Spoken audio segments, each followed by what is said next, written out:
Hey guys, before we begin, forget everything you think you know about how people used to treat sex. Forget the shame. Forget the purity myths. Forget the idea that intimacy was once a secret, sacred thing kept behind locked doors and laced curtains. Because once upon a time, in a place not ruled by guilt or gossip, sex wasn't whispered. It was woven into fields, into poems, into contracts, into calendars. In ancient Egypt, sex wasn't scandal. It was infrastructure. It made the household run. It made the crops grow. It kept the gods happy and the family line going. Desire wasn't feared. It wasn't outlawed. It wasn't hidden in some dusty chamber of shame. It was expected, managed, scheduled, even right down to the name tag and the Nile tide. You didn't need wine, a playlist, and a therapist. You needed barley, a midwife, and maybe a stalk of lettuce if you were feeling bold.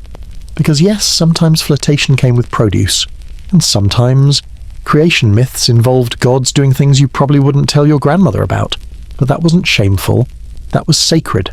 See, the ancient Egyptians didn't moralize sex. They organized it. They wrote love poems that sounded more like edible metaphors. They carved affection into tomb walls. They buried couples nose to nose, and no one asked why it wasn't a man and a woman. Because they had other things to worry about. Like whether the flood would come, like whether there'd be enough grain for the baby, and the goat, and the afterlife. They feared famine, not flirting. And while later cultures would turn desire into a sin or a sale, Egypt let it stay what it was, part of being human. So tonight we're going back, not to judge, not to giggle, but to listen, to tombs, to scrolls, to women who wrote about lips like dates, to midwives who mixed acacia gum and prayers, to a civilization that managed fertility like irrigation, gently, rhythmically, and without apology. If this kind of storytelling helps you sleep, or think, or just feel a little less strange about being alive, I'd love if you like the video and subscribed, but only if it feels right. No performance, no pressure. Let me know where and when you're listening. It's always comforting to know there's someone else out there, tuning in from the quiet. Now let's begin the story of a world that never called love dirty, only sacred, seasonal, and slightly sticky.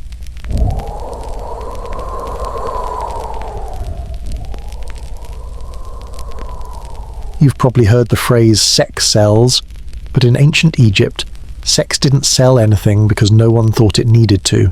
It wasn't a performance. It wasn't a secret. It wasn't even interesting enough to be controversial. It just was.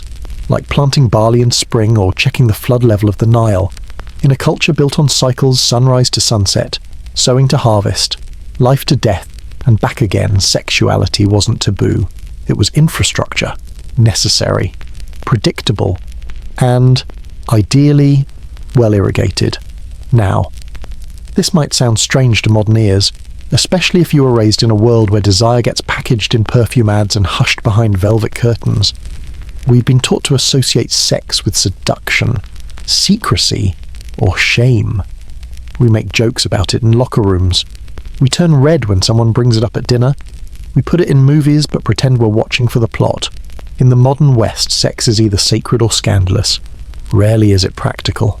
But for the ancient Egyptians, practicality was everything. Imagine a civilization where survival depended entirely on the cooperation of nature. The Nile had to flood on time. The grain had to ripen just right. The sun had to show up every day. There was no margin for error, and certainly no room for prudery. Life was too delicate, too circular, too deeply tied to the body, and so was sex. In ancient Egyptian thought, sex wasn't a sin, a rite of passage, or a dirty joke. It was a function divine, vital, and agricultural. Fertility meant more than just heirs. Fertility meant food, a good harvest, healthy livestock, a future. When couples connected in the bedroom, it wasn't just personal, it was cosmically significant. Their union echoed the rhythms of the land itself. Man and woman came together like sky and earth, like river and field. That doesn't mean the Egyptians were cold or clinical. Far from it. They celebrated pleasure with poems.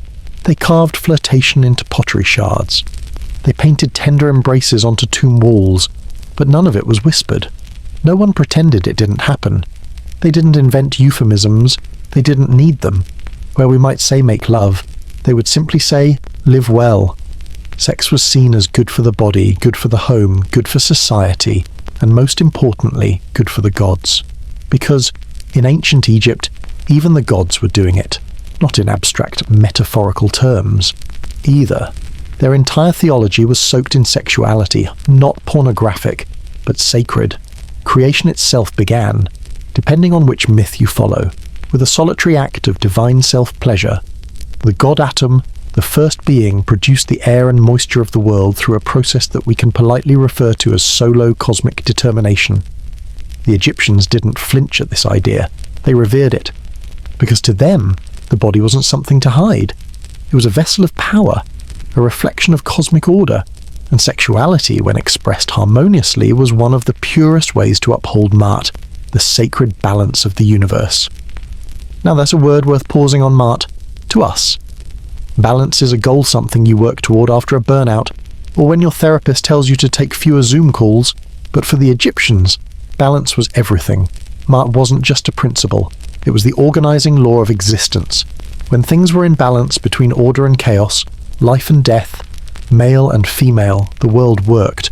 When they weren't, things fell apart, crops failed, children died, the sun might not rise. So when the Egyptians spoke of sex, they weren't just talking about desire, they were talking about keeping the cosmos afloat. Compare that to the Puritans, or your 9th grade health class. It's a bit of a whiplash. And yet, despite all of this openness, ancient Egyptian sexuality wasn't hedonistic. It had limits, it had expectations, but those limits were set not by shame or purity codes, but by harmony. You didn't get punished for pleasure, you got punished for disrupting the flow. That's why acts like adultery weren't always illegal, but they were frowned upon if they brought chaos into a household or jeopardized inheritance lines. It wasn't the sex that was the problem, it was the instability, the imbalance. It's a framework that might sound oddly refreshing. Imagine a world where your worth wasn't tied to what you did or didn't do behind closed doors, where you weren't shamed for enjoying your body, where age didn't erase your desire, and where intimacy wasn't treated like a performance or punchline, where men didn't have to prove anything, and women didn't have to hide anything. Imagine how much quieter your mind would be. Now, of course, no society is perfect.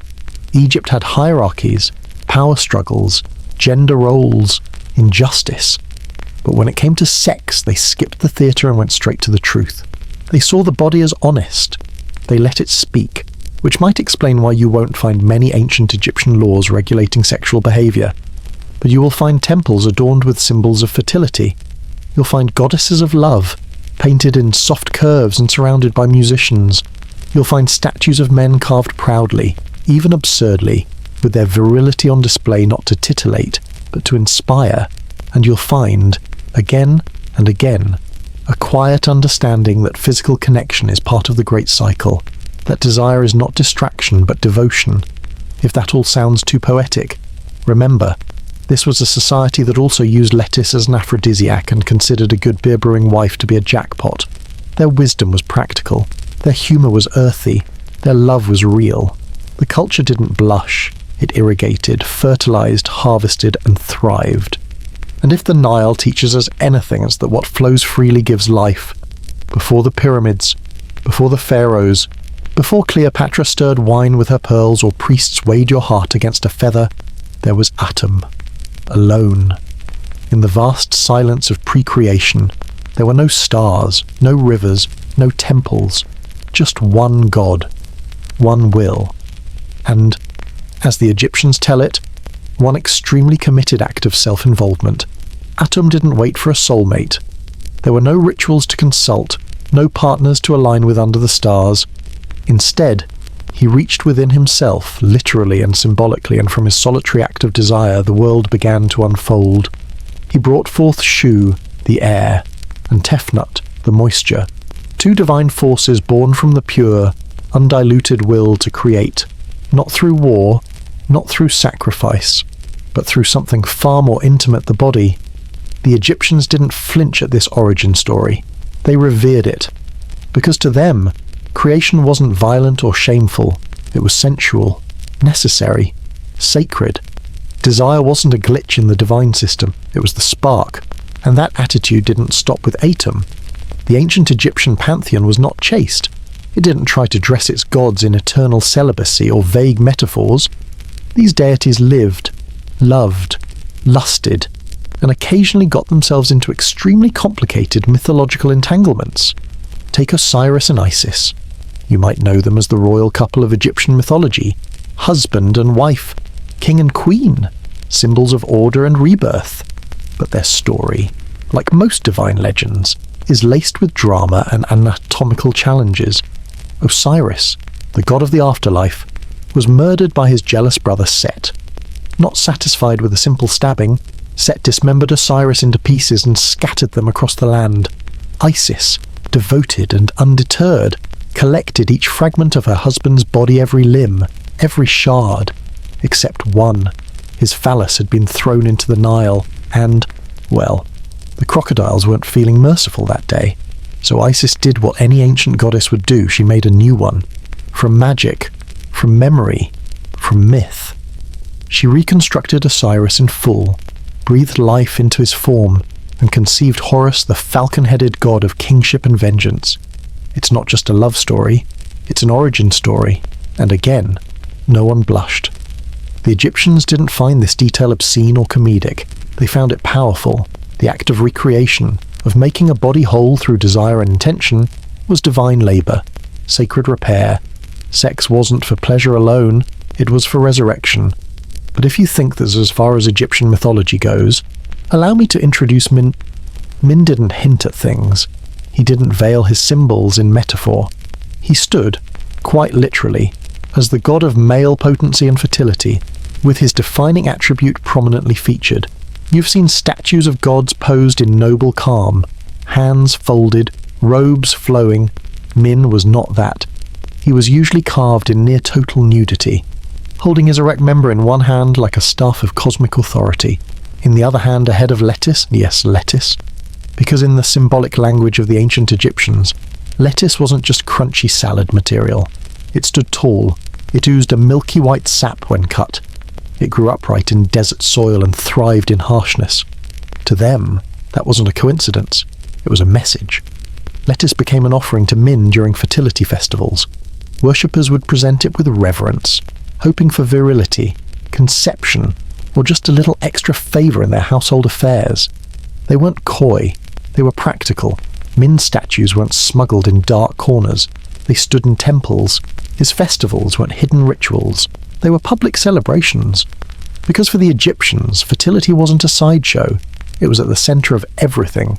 Fertility meant birth not just of children, but of seasons, of crops, of dynasties, and of the very order of things. Sex wasn't something the gods tolerated. It was part of their divine portfolio. Even Ra, the sun god himself, who ruled not only the sky but the entire visible world, sexual moments coded into his myths. While most of his creation came through speech or breath or spitting, yes, spitting, the language of bodily function always hovered near the roots of creation. Nothing bloomed from shame.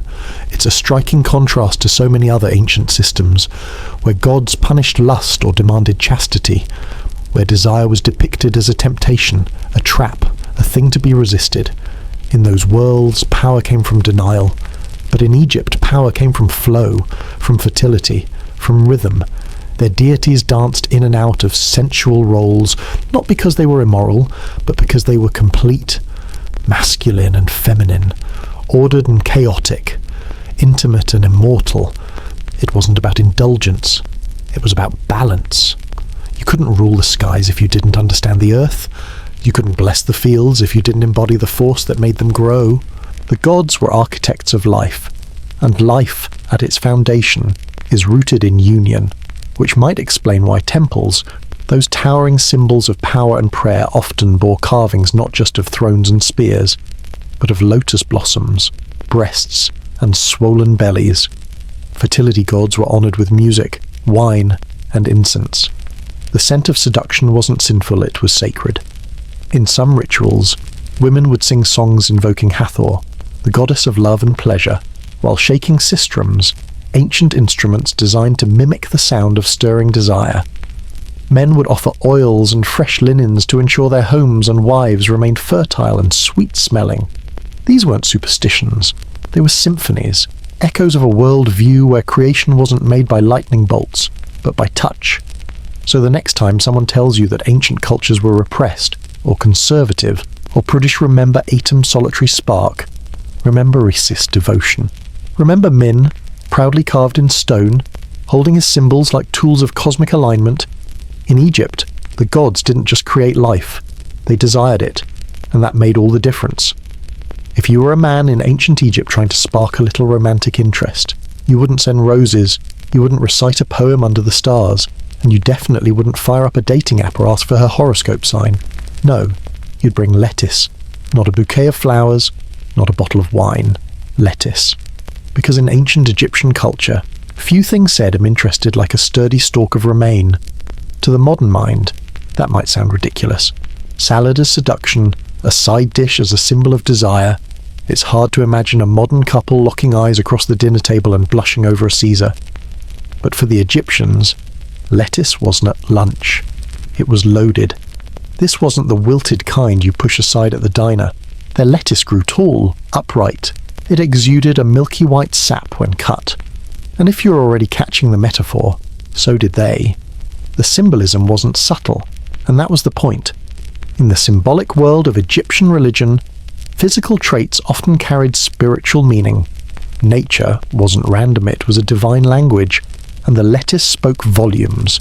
It was associated with Min, the god of male virility. You remember Min the statue standing tall and proud, clutching both his power and his produce. In festival after festival, men and women alike would offer bundles of lettuce to Min's temples. They prayed not just for passion, but for children, for continuity, for the blessing of life itself. And these weren't solemn ceremonies, either. The festivals were noisy, fragrant, rhythmic. Priests paraded effigies of Min through the streets. Worshippers clapped, sang, shook rattles, and cheered. Lettuce was stacked in offerings beside incense and beer. Sometimes the god himself, his statue, not his divine essence, was dressed in ceremonial garments and carried aloft like a rock star of reproductive power. Because fertility wasn't just a private matter, it was a public good. In a world where your family line meant everything, where your land passed to your sons, your daughters married into neighbouring homes, and your name only lived on if someone remembered it, fertility wasn't a luxury. It was essential, and so was lettuce. But the brilliance of ancient Egyptian logic was how seamlessly they wove these things together. Love, sex, agriculture, religion. It was all the same system, all part of one coherent, meaningful, highly functional worldview. If you grew it, you thanked the gods. If you loved someone, you hoped they were fertile. If the Nile flooded, it was because the gods approved. If you wanted a child, you offered lettuce and lit incense and maybe whispered a prayer by candlelight to Hathor or Min or Isis. Nothing was compartmentalized. There were no sacred versus secular boxes.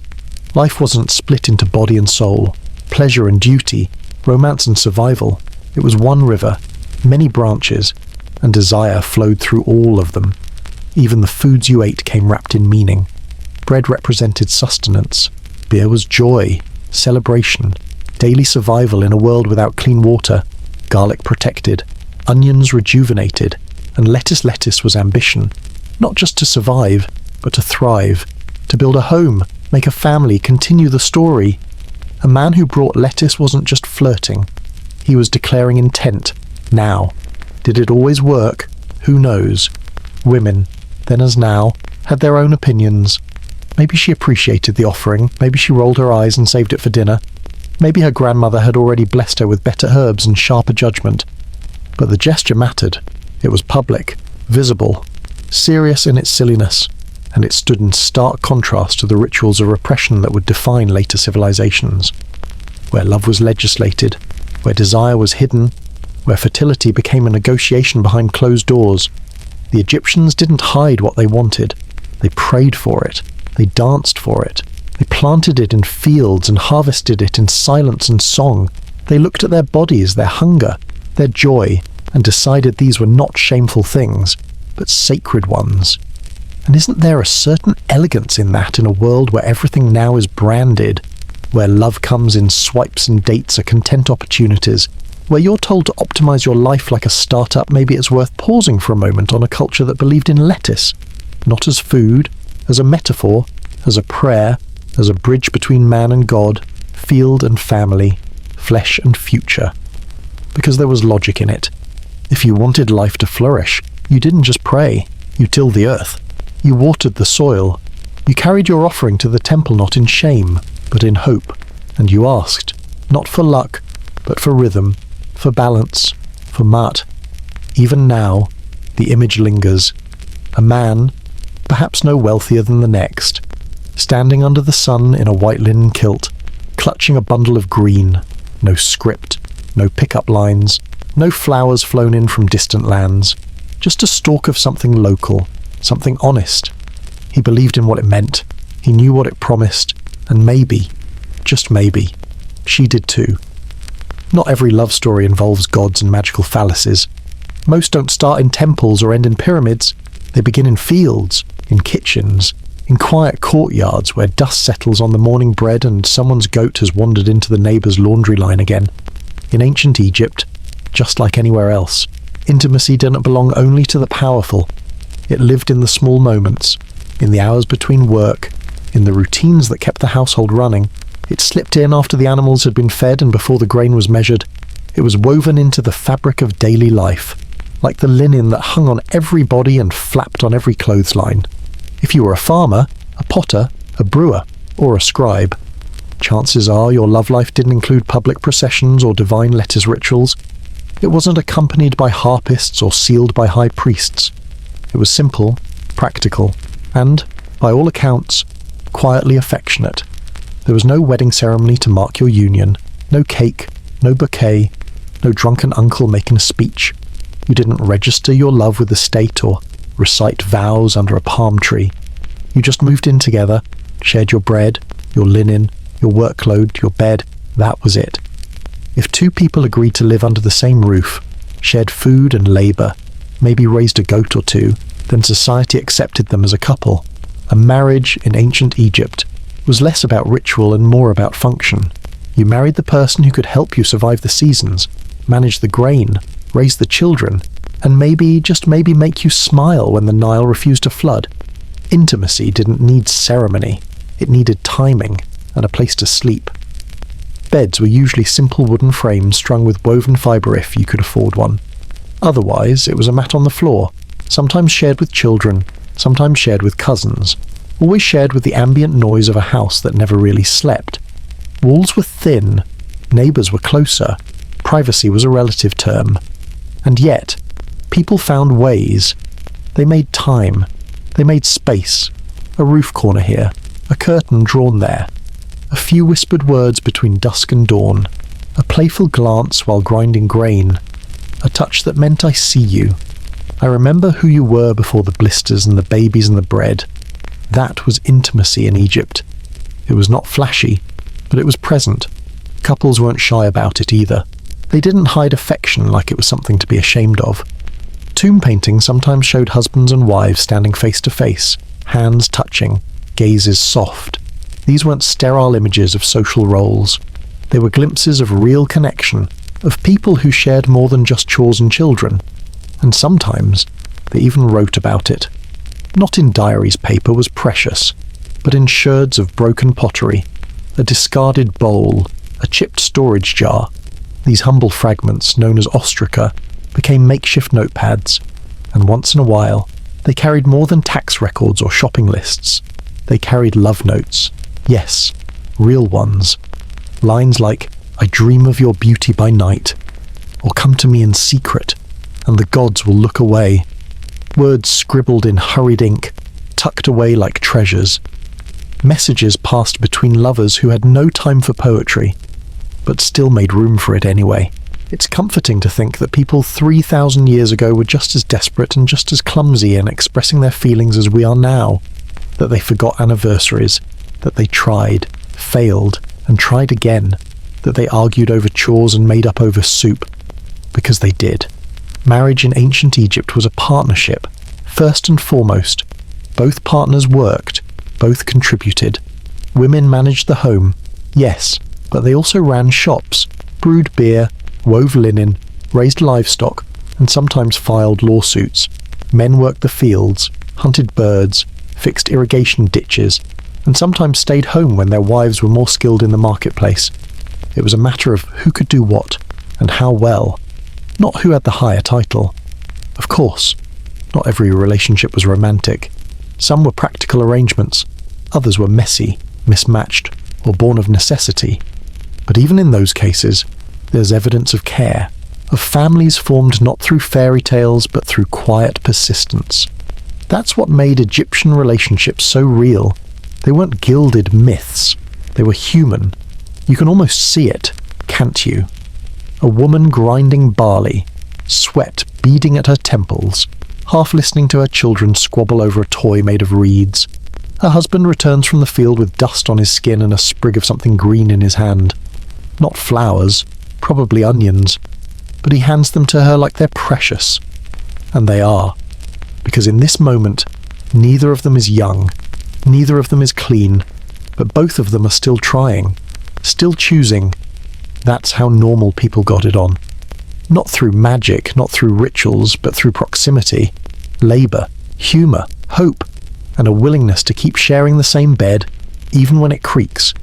So next time you think about ancient Egypt, don't picture only the pharaohs and the pyramids. Picture the real lovers, the quiet ones, the practical ones, the ones who wrote "I miss you" on a piece of broken ceramic and meant it. Because history isn't built on monuments, it's built on people like that. In ancient Egypt, most homes had just one room, maybe two, if you were doing well.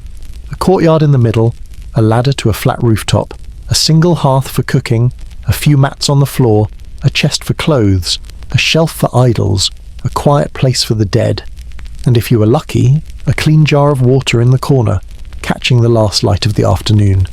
It was not spacious, it was not private, but it was enough. Privacy, as we know it, did not exist. Walls were thin, voices carried, life happened out in the open arguments, rituals, birth, grief, sex. The curtain between the intimate and the public was more metaphor than material, but somehow, people still found a way to carve out tenderness, even in close quarters. They didn't wait for silence. They didn't wait for alone time. They simply adapted. Affection was never something you saved for a special night. It was part of the rhythm of daily life. A hand brushing another as you passed each other at the oven. A foot resting gently against a calf during sleep. A whispered comment only one person was meant to hear. Not performative, not poetic, just present. The Egyptians didn't invent words for privacy because they didn't need them. But they did have words for kindness, for closeness, for what it meant to live beside someone not just as a roommate or a worker or a co-parent, but as a companion. We know this not from laws or letters, but from the images they left behind. Unlike later cultures that sanitized the past and draped their statues in marble modesty, Egyptian art occasionally let the truth breathe, and it's in the tombs, those strange, sacred mirrors of memory, where we see the clearest pictures of love. Look closely, and you'll find them husbands and wives standing side by side, not stiff or formal, but leaning toward one another, holding hands, smiling slightly, one with an arm placed lightly across the other's back, one brushing fingers against a shoulder. Not lust, not dominance, and just presence. That's rare in ancient art. Many civilizations sculpted power, strength, glory, but the Egyptians also carved affection. They understood that what you loved in life should be part of what you carried into death. So couples were buried together, not just physically, but visually facing each other in murals, watching over each other across eternity. It wasn't for show, it was for remembrance. You can see it in the tomb of Ka and Merit, a middle-class couple buried with careful honour. Their home was small, their possessions simple, but their burial thoughtful, deliberate. She was buried beside him, with cosmetics still in her wooden case. His writing tools were placed by her jewellery box. Two lives intertwined, not in grandeur, but in gestures, because that's how intimacy works in tight spaces. You learn to speak through small things. To the outsider, it might look like inconvenience, sleeping shoulder to shoulder on a reed mat, bumping elbows while cooking. waiting your turn to bathe with a shared jug of water. But to those inside the life, those were the moments where warmth bloomed, where love didn't need room to grow, only routine. It was love in thin-walled homes, not the kind that shouted itself into being, the kind that whispered, stayed, waited for you with lentils and honey when the market ran late. That kind of intimacy is often invisible to historians. There are no records of bedtime stories whispered to children, of a husband waking early to stoke the fire before his wife rises. No census data can tell you whether a wife quietly added extra oil to her husband's lamp when his hands were too tired to ask. But we can infer, from the way their homes were structured, from the way their burial goods were arranged, from the way their gods were portrayed not just in power, but in partnership, and from the rare but beautiful scenes in which two people face each other as equals in colour and line, long after their bones have turned to dust. There's something humbling in that. We're used to thinking of intimacy as something tied to freedoms, to space, time, comfort, a nice hotel, a quiet house, a night without interruptions. But the Egyptians had none of that. They had livestock in the courtyard, neighbours on the roof, children sharing a blanket on the floor.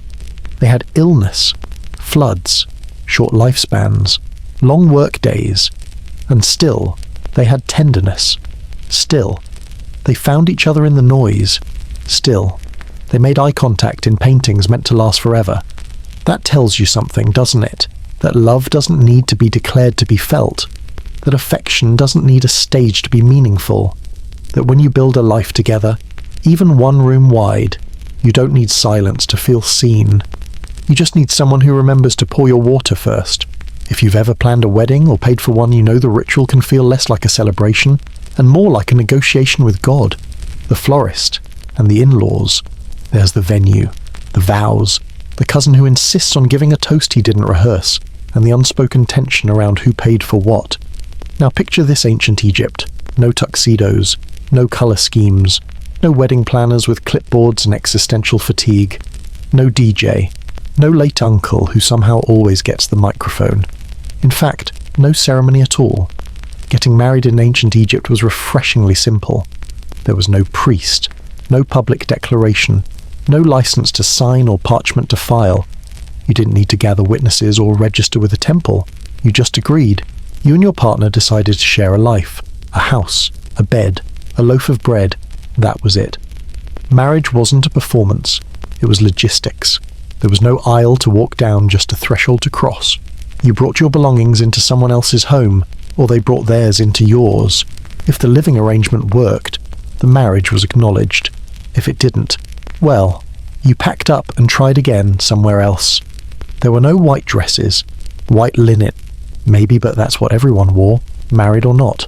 No bouquet toss, no awkward slow dances, no expensive cake with your names piped in honey. Just shared labour, shared grain, and hopefully shared affection. And it worked. Because marriage in ancient Egypt wasn't built on spectacle, it was built on structure. The question wasn't, do you take this person? It was, can you bake with them? Can you raise goats with them? Can you sleep next to them during flood season without losing your mind? It was less about romance and more about resilience. That's not to say there wasn't love. There was plenty, but love wasn't the contract. The contract was survival. And bread. Bread was everything. It wasn't just food. It was currency. It was offering. It was the foundation of daily life. So when two people committed to each other, it was often said they had shared their bread. It was the ancient Egyptian version of tying the knot, except with yeast and clay ovens. You didn't need rings to mark a bond. You needed trust that your partner wouldn't burn the grain, forget the oil, or flirt too publicly with the girl who sold figs at the market. Romance, such as it was, came from consistency, from daily presence, from knowing who would be beside you in the morning, whether the Nile had flooded or the chickens had escaped. There was no ideal age to marry. People wed young, older, once, twice, sometimes not at all. There were no purity requirements, no official rules about dowries or ceremonies, and absolutely no wedding hashtags. What mattered was that you functioned as a unit, that your household didn't collapse, that your roof stayed intact and your children, if you had them, were fed. That said, informal agreements sometimes evolved into formal ones. especially among the wealthier classes. There were marriage contracts eventually, documents that outlined responsibilities, property, expectations. Some were blunt: if you hit me, you pay silver; if you leave, you return the donkey. But even those contracts were practical, not ceremonial. There was no need for flowery promises, just clarity. And still, even within this logistical frame, there was tenderness. You can sense it in the way they buried couples together, in the matching amulets, the joint offerings, the shared household items found in tombs. You don't entomb your spouse with your best linen unless you wanted them to be warm in the afterlife. You don't carve their name beside yours in stone unless you expected to be remembered together. That's what makes ancient Egyptian marriage oddly moving. It was mundane, but durable. There were no fireworks, no declarations in front of a crowd, but there was someone who noticed when your sandals wore out and patched them with care. Someone who ground your medicine when your stomach turned. Someone who waited when your shift at the granary went too long and the soup got cold. You want vows that's a vow, and maybe that's the difference. We often treat weddings as proof of love. They treated the act of living together as the only evidence that mattered. You could fail at love in private and still have a spectacular wedding. But in Egypt, your love either held the house together or it didn't. There was no hiding behind fireworks or floral arrangements. If your marriage worked, your neighbours knew. If it didn't, they knew that too. You lived beside each other. You fought beside each other. You aged beside each other. And sometimes, when the timing was right, you sat down at the end of the day, tore off a piece of bread, and passed it to the only other person who understood just how tired you really were. No vows, no priest, just bread. And somehow, that was enough. Marriage, as we've seen, was mostly a handshake deal in ancient Egypt. A shared home, a shared bed, a shared basket of bread. But Egyptians were not naive. They understood people. They understood that not every union went smoothly, that sometimes, even when the roof held and the firewood was dry, a partnership still cracked slowly or suddenly. So while most marriages didn't begin with ceremony, many eventually came to rely on something far more powerful than flower petals or priestly blessings: paperwork, or more precisely, papyrus. Marriage contracts, in ancient Egypt, were not romantic documents. They didn't include poetry. They weren't engraved on gold.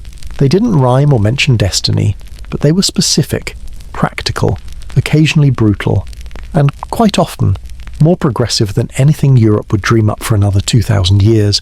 These contracts weren't state-mandated. They weren't required by the temple. You could be married without one, but for couples who had assets, land, livestock, or simply the desire for peace of mind, a written agreement made sense. A lot of sense. It was a prenup but with teeth.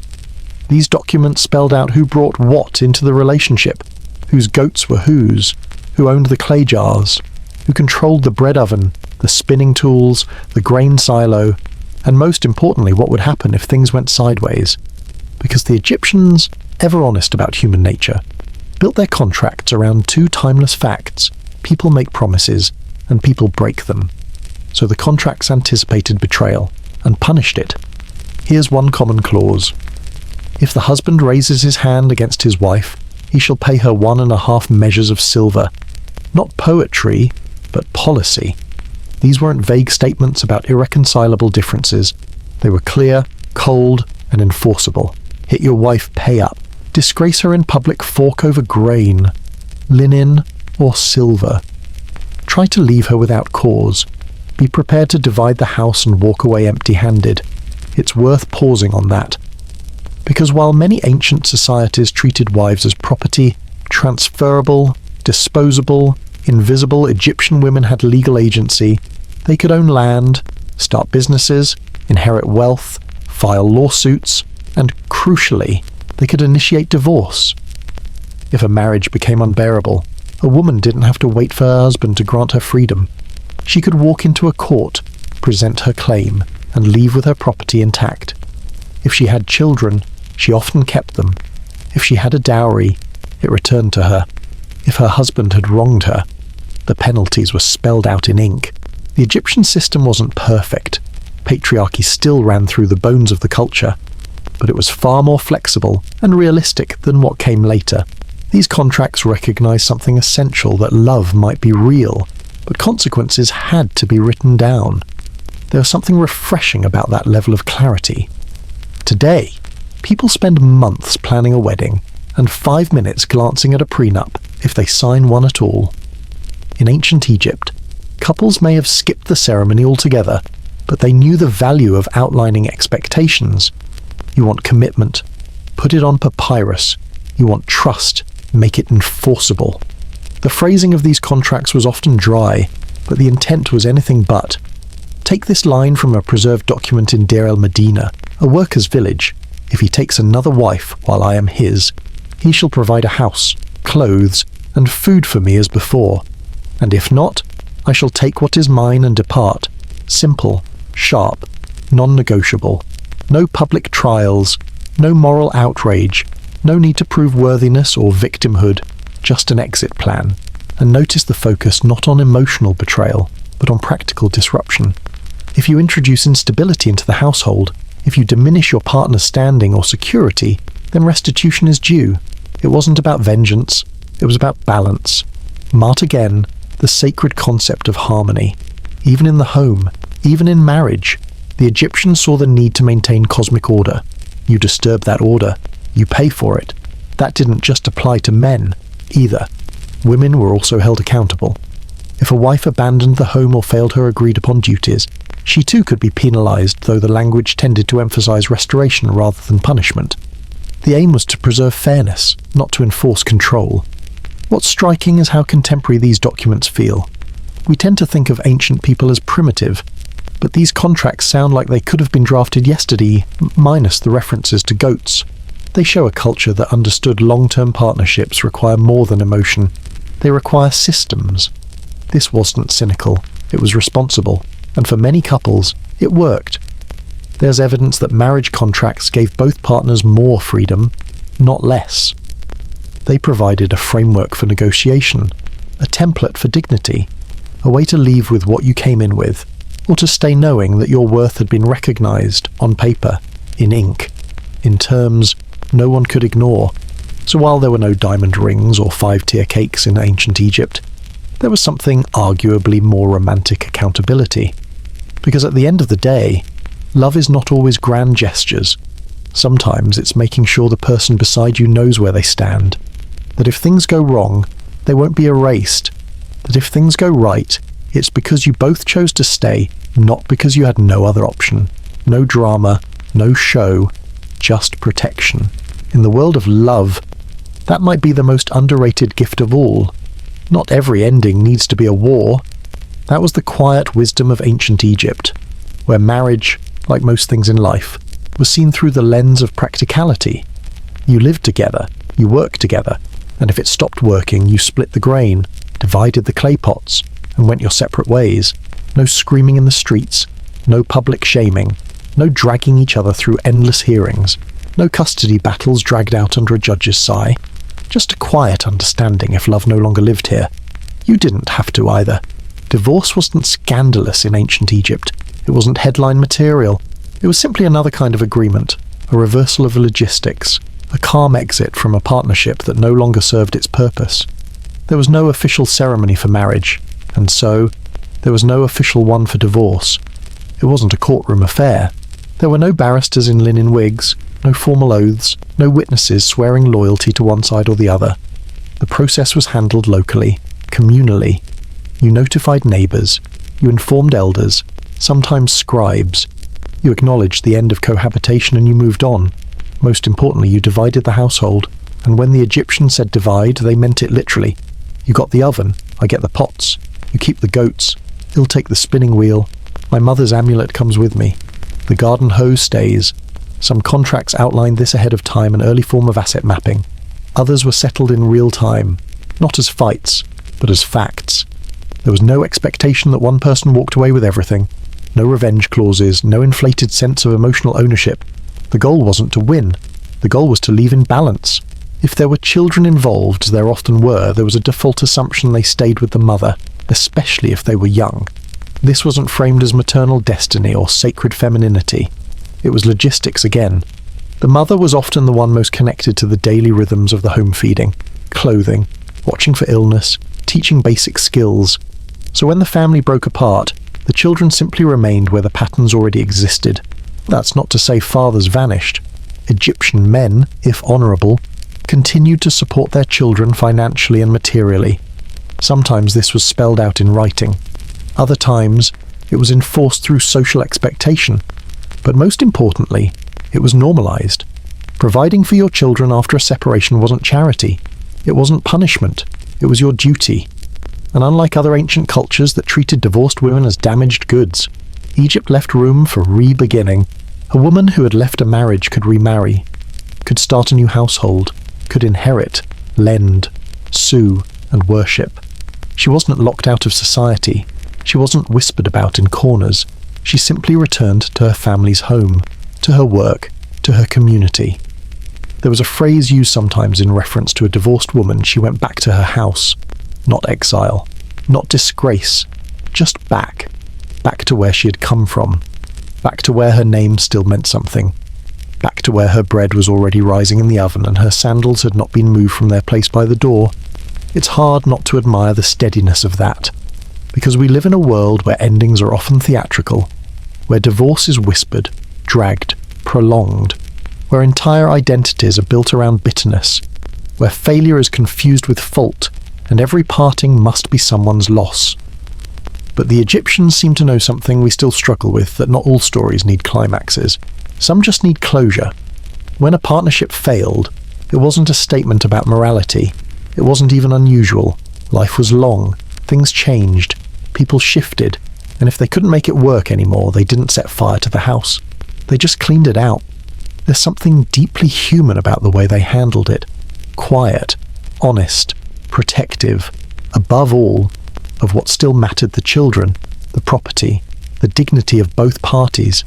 Some contracts even specified that if the husband wronged the wife, he would return her belongings with interest, adding linen or silver as compensation. Others stated that if the wife left without cause, she forfeited her claim to joint property. Not revenge, just rules. Not anger, just arithmetic. And beneath it all, a kind of mutual respect, not always warm, but steady. You don't write up fair terms for someone you hate. You don't return their household items unless you still believe, in some part of yourself, that the time you shared was real. Of course, not every split was clean.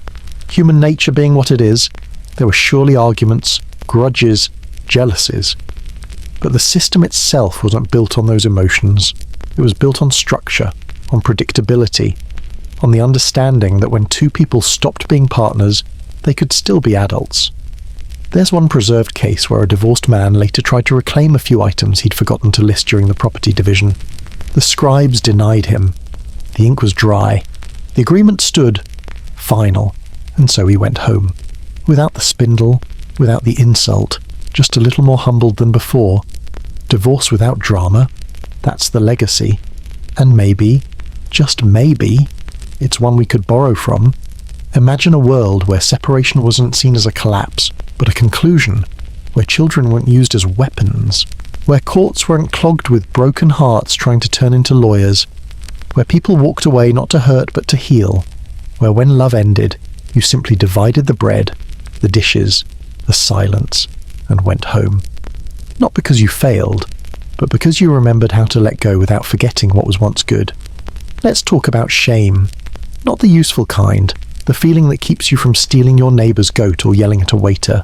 No, we're talking about the kind of shame that hangs heavy on people's bodies, that lives between their legs, that assigns moral value to physical experience, especially when that body is female.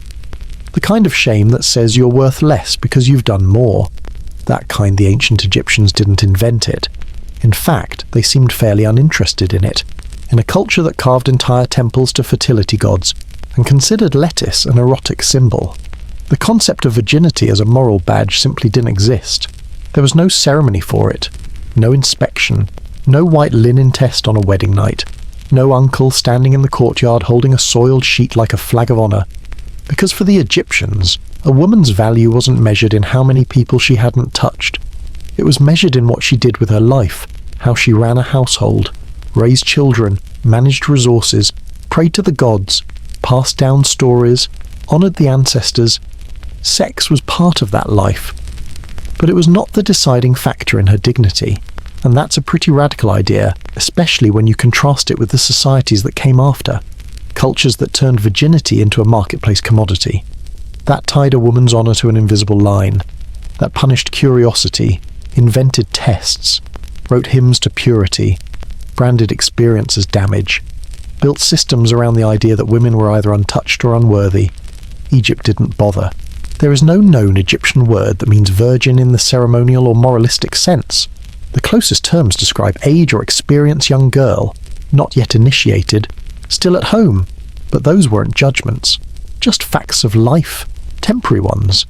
There's no evidence of religious requirements around premarital chastity, no state-imposed celibacy, no doctrine demanding that a woman arrive at marriage physically pure, because, again, the Egyptians weren't chasing purity, they were chasing balance, and obsession isn't balance. Now, that doesn't mean people went around advertising their sex lives. Modesty existed, privacy mattered. You didn't shout things from rooftops or etch your conquests into tomb walls. But you also didn't pretend that sexual experience corrupted you. No cloistering, no veils of shame, no need to lie, and certainly no punishment for not bleeding on cue. Compare that with later empires where entire families could be ruined if a bride didn't perform on her wedding night, where women were publicly inspected, where rumours could kill, where virginity wasn't just symbolicit, it was weaponized. By contrast, Egypt looks grown up. They treated sexuality as a phase of her life, not a moral credential. And in doing so, they saved themselves an awful lot of drama, because shame takes energy. It requires policing, rumours, laws, guilt. Shame has to be cultivated like a crop planted early, watered with fear, and harvested into silence. The Egyptians had too much to do for all that. They were building irrigation systems, tracking star charts, managing grain surpluses, trying not to get eaten by crocodiles. They didn't have time to write social codes around what two consenting people did behind a curtain. And here's the kicker, it made their society more resilient. When people aren't punished for being human, they can be honest. When women aren't devalued for their past, they don't have to hide it. When your worth isn't tied to a linen sheet, you're free to build your life on more stable ground. You can choose better partners, demand fairer treatment, leave when you need to, stay when it works, all without the background noise of what will they say, because they, in ancient Egypt, mostly said, mind your own field and water your own onions. Even religion didn't step in. There was no divine mandate on female chastity, no goddess handing out virtue scores. Hathor, the goddess of love and pleasure, was openly sensual. Isis had sex with her dismembered husband to create life. Min stood tall and proud, never hiding what he offered. The gods modelled desire, not shame. And if the gods weren't worried about it, why should mortals be? This isn't to say that Egyptian society was a utopia. It had its flaws, its power imbalances, its patriarchal edges. But when it came to this one particular form of control, the guilt tied to a woman's body, it seems they opted out, which begs a question. If the Egyptians, one of the most advanced civilizations in the ancient world, didn't tie morality to virginity, why did so many others? Maybe because shame is useful. Politically, religiously, economically, a woman who feels ashamed is easier to manage, easier to marry off, easier to silence. Shame keeps people in line. And when that shame is baked into culture, it becomes tradition, then law, then common sense. But it isn't, it's recent, and it's optional. Egypt shows us that a society can thrive without it, that men and women can live, love, marry, divorce, raise children, and worship the gods without obsessing over what did or didn't happen in someone's bedroom years ago. There's freedom in that, and dignity, and maybe a lesson, too, for anyone who ever wondered whether they were too much, too late, too stained, too used. To the Egyptians, there was no such thing. You were either alive or dead, and if you were alive, your job was to live fully, justly, joyfully, and in balance. No purity test required. In ancient Egypt, adultery wasn't illegal. Not really. There were no public stonings, no prisons full of cheaters, no long, dusty court trials about who touched whom under which palm tree. The gods didn't hurl lightning bolts. The state didn't intervene, but your neighbors, they would destroy you, because in Egypt, the real punishment for adultery wasn't divine wrath, it was gossip. And gossip in a village with thin walls, one communal oven, and 3 generations under the same roof, that was a force more enduring than law. People didn't need to get you arrested. They just needed to get you talked about. And they were very, very good at it. The art of gossip in ancient Egypt was a kind of cultural sport. You didn't need evidence, just rhythm. A poetic line muttered at the market. A story whispered during laundry. A joke passed over shared beer that landed just close enough to sting. There's even evidence that songs and verses were crafted to mock people who strayed too far from social norms. Not formal shaming rituals, just catchy insults that stuck like papyrus glue. If you were a married man who cheated with an unmarried woman, people shrugged. Not ideal, but not reputation ending. After all, he was still providing for his household. Wasn't he still bringing home the barley, fixing the irrigation channel, appeasing the gods? What happened on the side was considered unfortunate, not unforgivable. But if you were a married man sleeping with another married woman, now you had a problem. Not because it was immoral, but because it created chaos. Jealous husbands, property disputes, unclear paternity, and worst of all, talk. The problem wasn't lust, it was disorder. The ancient Egyptian worldview was rooted in mat balance, harmony, cosmic order. Anything that disturbed that flow was dangerous, not just for the couple, but for the community. If your affair caused a fight, a divorce, a scandal, then you weren't just a bad partner, you were a bad neighbor, and nobody wants to be that. Still, men generally had more room to slip up. Women. The stakes were higher, not because people thought women were less trustworthy, but because they were more central to inheritance. You see, in ancient Egypt, paternity mattered. Property flowed through family lines. If a man wasn't sure the child was his, it complicated everything: land, names, responsibilities. So when a married woman committed adultery, the implications were bigger, not more immoral, just more inconvenient. If caught, she could face divorce, social isolation, loss of financial support, and of course, she'd be talked about until the end of harvest season and probably longer. But again, the punishment wasn't formal. There were no written laws sentencing adulterous women to death or exile. No scarlet letters. No priests handing down judgments. It was handled socially. You might be sent away. You might be cut out of inheritance. You might just find that nobody sat near you at the next market feast. Was it fair? Not always. Was it consistent? Only sometimes. But it wasn't based on morality. It was based on consequences. Did your affair cause chaos? Did it confuse the lineage? Did it stir up drama in a culture that prided itself on keeping things flowing, if you then expect to be sung about? And not in the good way. It's worth noting that Egyptians, despite their reputation for decorum, had a sharp sense of humour. Their writing is full of wordplay, satire, dry jabs. Gossip wasn't cruel for cruelty's sake. It was entertainment with consequences. Affairs became anecdotes. Mistresses became metaphors. And if you really messed up, you might find your name or a very recognisable nickname painted on the back of a worker's ostrakon, surrounded by doodles of donkeys and phallic symbols and deeply unflattering metaphors involving fish. And there it would sit, not in a court archive, but in the collective memory of 100 sharp tongues and half-drunk scribes. You couldn't unwrite a rumour, but that didn't stop people from trying. Some married couples included adultery clauses in their contracts. Language like, if he lies with another woman, she shall receive silver and may depart with her property. Or, if she brings another man into the house, her rights shall be forfeit. Simple, cold, enforceable, not driven by outrage but by the need to restore balance. It all comes back to that. Egyptians weren't obsessed with virtue. They were obsessed with stability. Adultery wasn't a sin, it was a risk. A potential source of disorder in a tightly wound system of inheritance, labour, and public reputation. In a sense, they treated sex like agriculture. Do it right, and it sustains the household. Do it wrong, and the fields rot.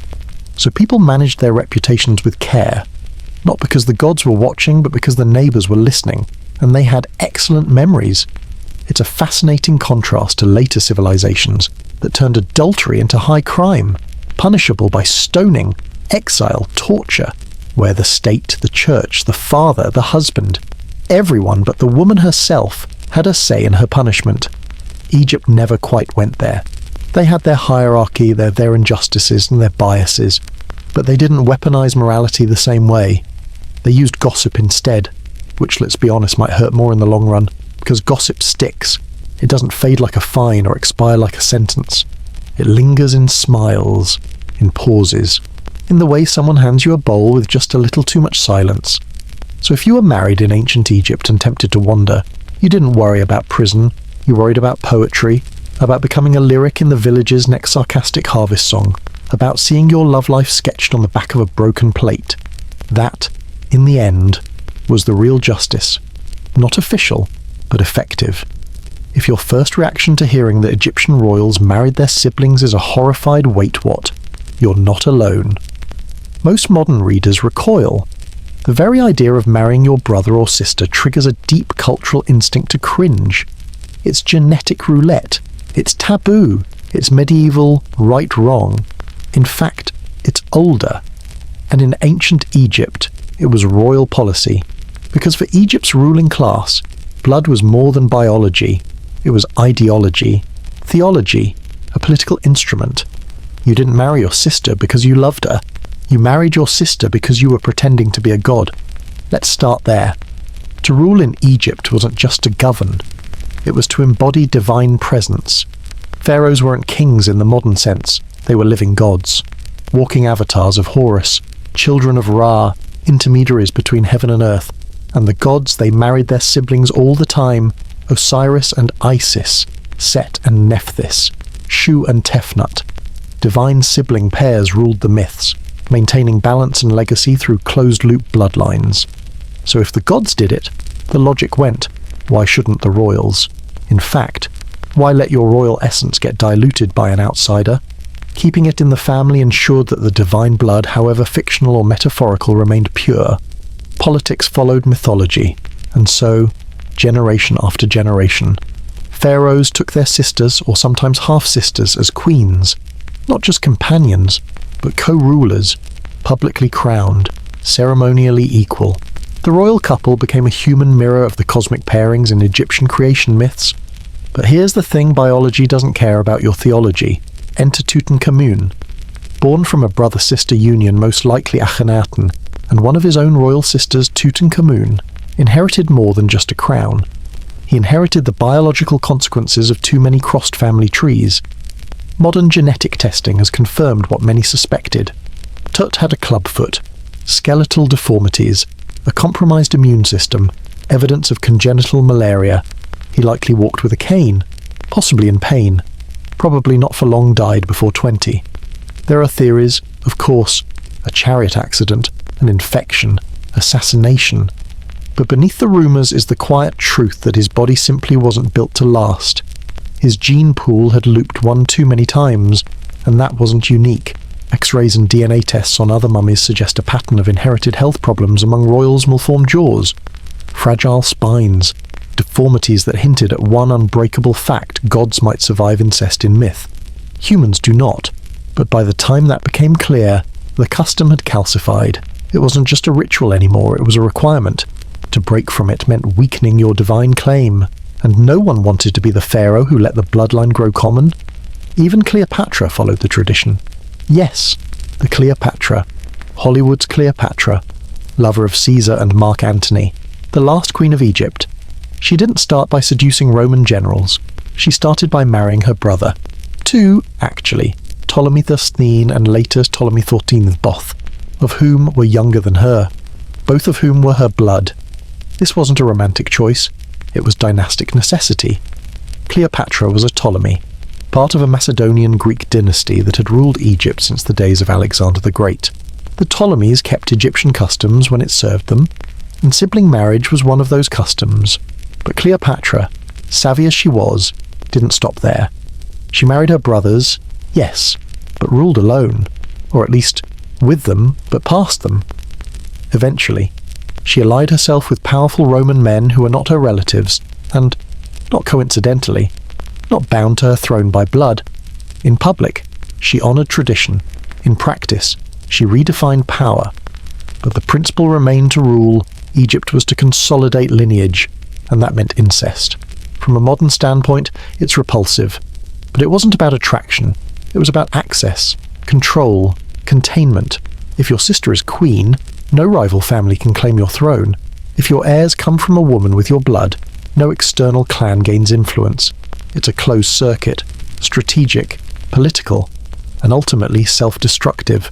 Because what starts as loyalty to purity ends as an echo chamber of genes. Generation after generation, the pool shrinks, weakens, collapses. Egyptian commoners didn't follow this trend. They married neighbours, friends, people from nearby villages, sometimes cousins, sure, but rarely closer than that. The practice of brother-sister marriage was limited to the elite, and even then, often only to royalty. It was a performance, a sacred charade for the sake of continuity. But continuity has its costs. The royal family became more divine in name and more fragile in body. By the time Cleopatra took her last breath, the Ptolemaic line was exhausted in power, in alliances, and some scholars suspect, in blood. Egypt didn't fall because of incest, but incest didn't help. It limited diplomacy. It narrowed vision. It turned power into something you had to protect from within your own house, rather than grow through the world beyond it. And perhaps that's the truest tragedy. Not just the diseases, not just the deformities, but the loneliness. Imagine ruling a country and being told your only acceptable match is someone who shared your childhood bed, not because you loved her, but because your blood was more important than your future. That was the cost of divine lineage, to be sacred, but fragile, exalted, but dying early. So when you look at the golden mask of Tutankhamun, consider this: behind the beauty was a boy with a twisted spine, buried with dozens of walking sticks, trying to uphold a myth that nature refused to accommodate. Family that rules together bleeds together. We tend to think of ancient Egyptian art as noble, quiet, reverent, gods in perfect profile, pharaohs mid-stride, 1 foot forward, eternally youthful, stylized forms, repeating poses, the same 3 colors on everything: ochre, gold, lapis lazuli. But then there's the Turin erotic papyrus. It's a little different. No temples, no sacred cows, no endless processions of grain offerings or worshipful bowing. Instead, we get naked acrobats, men doing things that would require at least 2 chiropractors, women depicted in, well, let's call them the full range of imaginative participation. One figure balances on an amphora, another clutches a lotus while engaging in feats no tax-paying citizen should be physically capable of. This is your average pyramid wall. This is erotic illustration, circa 1150 BCE, and it is, without question, the most sexually explicit surviving artifact in the entire corpus of Egyptian art. It's also one of the funniest. Let's be clear, the Turin erotic papyrus was never meant for mass circulation. It wasn't chiseled into stone, it wasn't tucked into temple scrolls or read aloud at festivals. It was private, possibly even made as a gag gift, a bachelor's send-off, a scribe's side hustle, a parody among artists who'd spent too many years painting pharaohs with identical chins. Scholars are still debating the intent. Was it satirical, pornographic, a critique of society, a visual inside joke, or some combination of all of the above? Whatever the answer, one thing is certain: even the scribes got bored sometimes. And when they did, they picked up their brushes and drew this. The Turin erotic papyrus, now preserved in Italy's Museo Egizio, contains about a dozen erotic vignettes on a single scroll, each one more exaggerated than the last. The men are drawn with impossibly large anatomy. The women, often shown with wigs still intact, participate with a kind of blank-eyed amusement, as if asking, "Really again?" But what's most striking is the lack of shame. There's no moralizing, no scolding, there's no fig leaves, just bodies, joyfully absurd. You get the sense that whoever created it wasn't trying to scandalize, they were trying to entertain. This was locker room humor, hieroglyphic addition. And in that sense, the Turin erotic papyrus tells us something profound, not about sex, but about society, because we often assume ancient people were either prudish or primitive, that they didn't joke, didn't tease, didn't poke fun at the very rituals they built monuments around. We see the statues and assume seriousness. But the scroll says otherwise. The scroll says they had satire, they had spice. Even their papyrus got playful. This wasn't typical art, of course. Erotic scenes didn't appear in temples or elite tombs. They weren't part of state religion. You won't find the high priest of Amun commissioning murals of entangled lovers for the front hallway. But that doesn't mean people weren't drawing it. It just means they knew when and where to laugh, and perhaps who to laugh with. It's possible the Turin papyrus was made for a private collector, someone wealthy enough to commission something risk, but clever enough to keep it quiet. Or maybe it was an artist rebellion. After years of drawing the same symmetrical falcon eyes, someone finally cracked and said, "You know what, let's draw that." Whatever its origin, it wasn't an anomaly in spirit. Throughout Egypt, we find traces of erotic playfulness in the margins. On Ostracatho's broken shards of pottery used to scratch paperwork as doodled animals behaving like people. Donkeys playing harps, cats dancing, crocodiles drinking beer, and, yes, the occasional naughty sketch slipped in during long shifts at construction sites. These were jokes, not defiance, just human beings, in all their layered, restless creativity, finding outlets in ink. That's what makes the Turin erotic papyrus so endearing, not its content but its context. It's proof that ancient people had the same itch to laugh at the sacred, to exaggerate, to shock, to giggle. It's the oldest version of "don't show this to your wife," and it's not surprising, really. Because while the official religion of Egypt elevated sex to something divine-tied to fertility, resurrection, Balance Real people also experienced it as something funny, awkward, or just plain weird. They weren't robots. They got bored, curious, inspired by beer and mischief. And once in a while, they took out a brush and immortalized that feeling. But don't be fooled by the humor. These images weren't the result of poor craftsmanship. They were deliberate, well-drawn, composed with a practiced hand, which means whoever made them wasn't just a prankster. They were an artist, one who understood proportion, symbolism, line weight, and how to break every rule in the canon when the moment called for it. That's what makes this piece so rare. Egyptian art followed strict conventions: profile faces, forward-facing eyes, perfect symmetry, scale dictated by status. Everything meant something. Deviations were uncommon and intentional. So when the scroll gleefully ignores all those norms, you know it wasn't careless. It was conscious rebellion. And in its rebellion, it became timeless. Because even now, 3,000 years later, people visit the museum in Turin, stand in front of that glass case, and smirk. Not because it's obscene, but because it's familiar. It's humor with dust on it, desire, framed in papyrus and mischief, a quiet reminder that even in the most polished civilizations, people still found room to laugh at the things they took most seriously. And maybe that's the real point. Not that the Egyptians were perverts, not that they turned temples into bedrooms, but that even in a society that built on sacred symbolism, there was room for ridiculousness.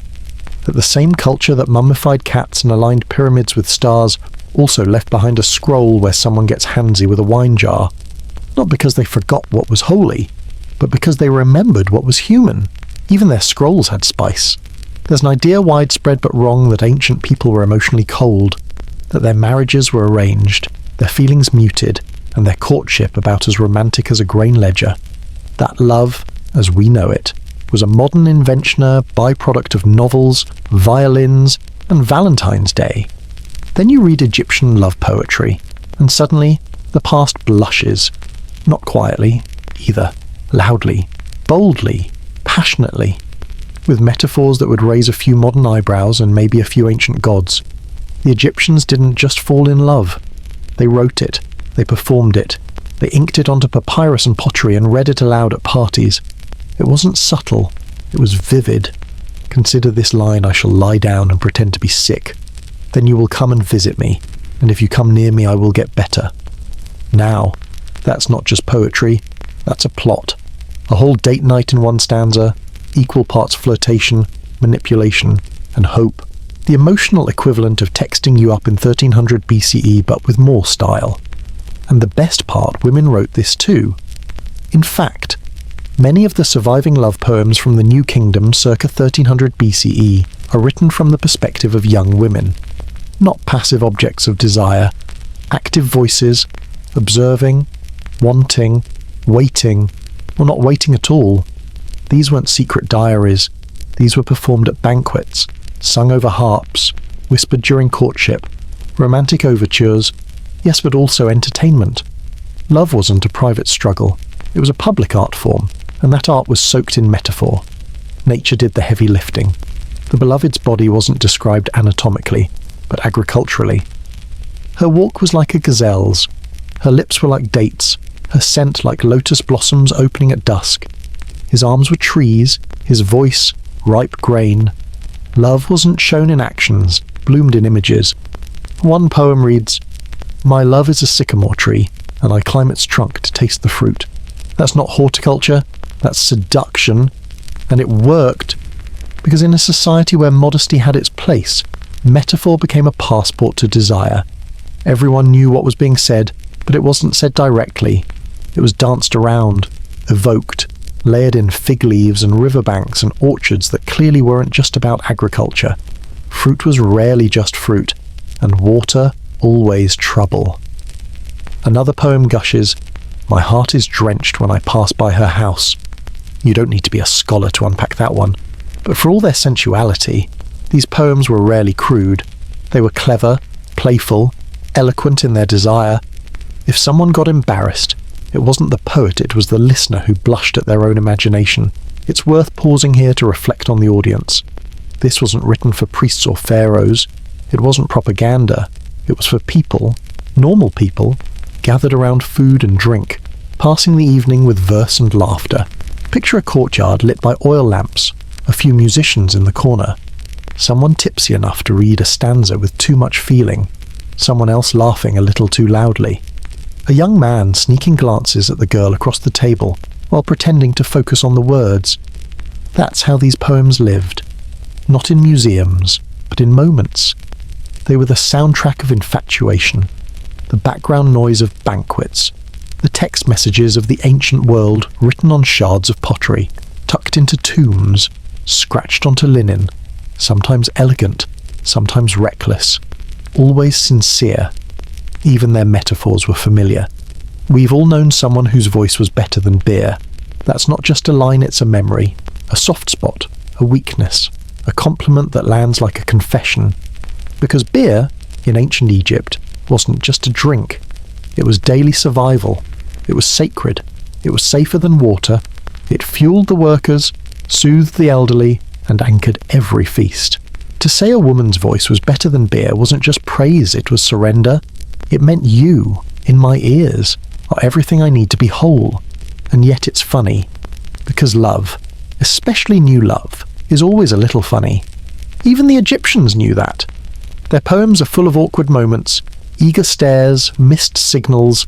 One line reads, "I passed her door 17 times today, and each time pretended I was looking for a missing goat." That's not myth, that's middle school with livestock. But it's also timeless, because what is love, if not circling someone's attention like a shy orbit, waiting for gravity to finally pull you in? They understood that, and they captured it beautifully. Even death didn't silence these voices. Many love poems were found in tombs, included with the deceased as reminders of what had once stirred them to life. Words tucked in beside the cosmetics and combs and bread loaves for the journey into the afterlife. It wasn't enough to carry your possessions. You carried your passion too. The ancient Egyptians believed love had weight, that it travelled, that it followed, that the person you longed for in life might greet you again, somewhere under stars that never set. So they wrote, so they remembered. And we read their metaphors today not as puzzles, but as bridges, from then to now, from lovers we'll never meet to feelings we've all known. Even the stiffest scribe had a crush. Even the youngest farmer knew how to stumble over words when she smiled. Even the woman selling figs knew what it felt like to wait by the river, wondering if he'd come. So the next time someone tells you ancient people didn't fall in love like we do, don't argue. Just hand them a poem, one with gardens, one with rivers, one where a man hears her voice and forgets the taste of beer. That should do it. Imagine walking into your local pharmacy and asking for contraceptives, and instead of pills, latex, or copper, the clerk hands you a handful of crocodile dung. Welcome to ancient Egypt. To modern ears, it sounds like a dare, a punchline, something made up in a college dorm after too many beers, but to the Egyptians, this was science. Or rather, what passed for it a delicate stew of observation, oral tradition, spiritual belief, and bold experimentation. And in that mix, contraception wasn't just a whispered concern. It was an ongoing project. And yes, sometimes it involved dung. Let's start there. The Ebers Papyrus, a medical document dating to around 1550 BCE, outlines dozens of treatments for everything from indigestion to heartbreak, but buried in its brittle lines are several recipes for birth control, one of the more infamous a pessary made of crocodile dung, sourdough, and honey inserted into the vagina as a barrier against conception. That's not a typo. Crocodile dung, mixed, shaped, applied with care, and believed by more than a few households to keep the womb from welcoming any divine surprises. Now, before we laugh too hard, let's remember something. These were intelligent people, engineers, astronomers, pharmacists with no microscopes but plenty of observation. They knew patterns, they tracked cycles, they noticed cause and effect. If they reached for dung, it wasn't because they were naive, it was because they were looking for something sticky, absorbent, and symbolically powerful. And crocodiles weren't just animals, they were sacred, powerful, feared and respected. To use their dung was to borrow from that power, to invoke protection, biological and spiritual. Granted, the science is questionable. Modern medicine doesn't recommend animal feces anywhere near reproductive anatomy. In fact, let's be clear, don't try this at home. But the intention perfectly rational for the time. That said, not all ancient Egyptian contraceptives were biological roulette. Some were, astonishingly, ahead of their time. Take acacia gum. This sticky resin, derived from the acacia tree, was mixed with honey and ground dates, then inserted vaginally in a wool plug. It was another pessary, different ingredients. Same goal. And here's the twist: modern science has confirmed that when acacia ferments, it produces lactic acid. Lactic acid has known spermicidal properties. In other words, this wasn't just symbolic. It probably worked. Not perfectly, of course, but better than you'd expect from a civilization without microscopes. Better than trial and error blind faith. This was chemistry in the age of sandals and reed pens. It wasn't superstition, it was innovation. And the Egyptians weren't alone. Across ancient medical texts, we find hints of similar methods: plant-based plugs, herbal drinks, potions mixed with myrrh, wine, or oil. Some were rooted in fertility myths. Others were likely passed down from midwife to daughter across generations. But Egypt stands out for how seriously they took the question, because they understood what was at stake. Contraception wasn't about morality, it was about math. Too many children could drain a household. Too few could doom a family line. Birth spacing mattered, timing mattered, and for women especially, managing pregnancy meant managing survival. So the solutions had to come from somewhere, and they came from everywhere. From the fields, from the kitchen, from the gods.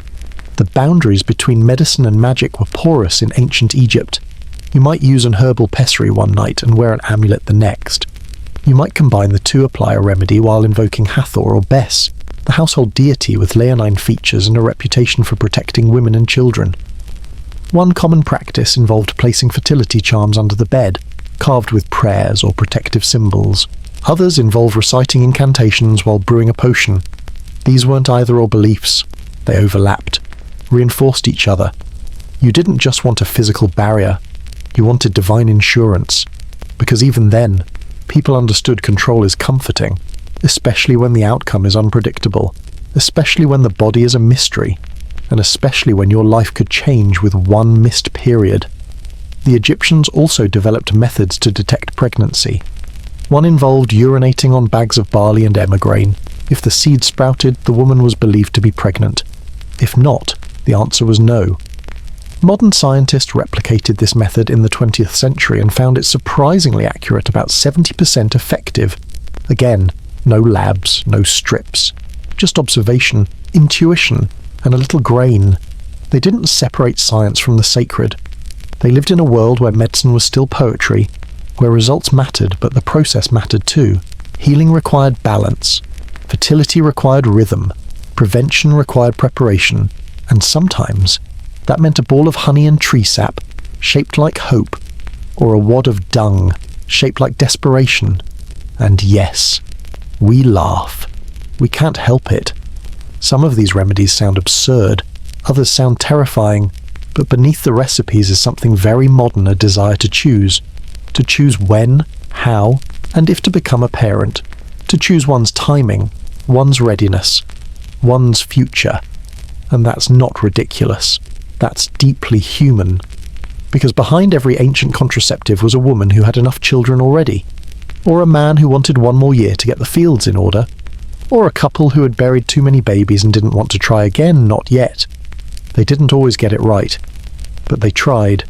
And in trying, they left behind a history not just of birth but of boundaries, of people saying not now, maybe later, let's wait, with tree resin, with prayers, with wine, with a careful blend of whatever wisdom they had left.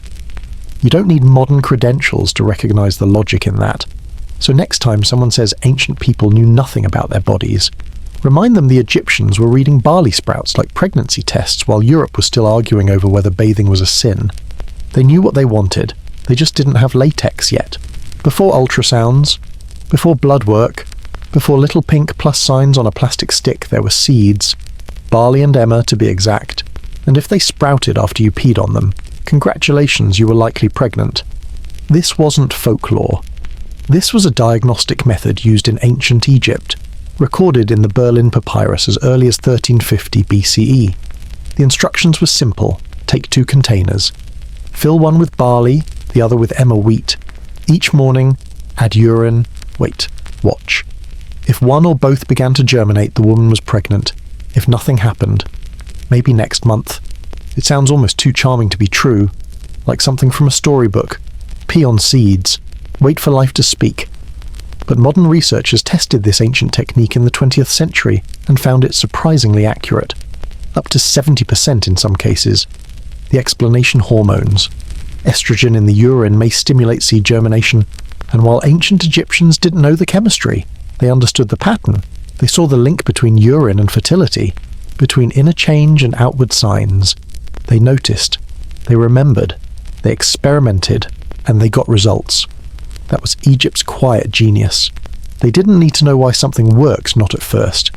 They needed to know if it worked, and if it did, they used it, honed it, passed it down.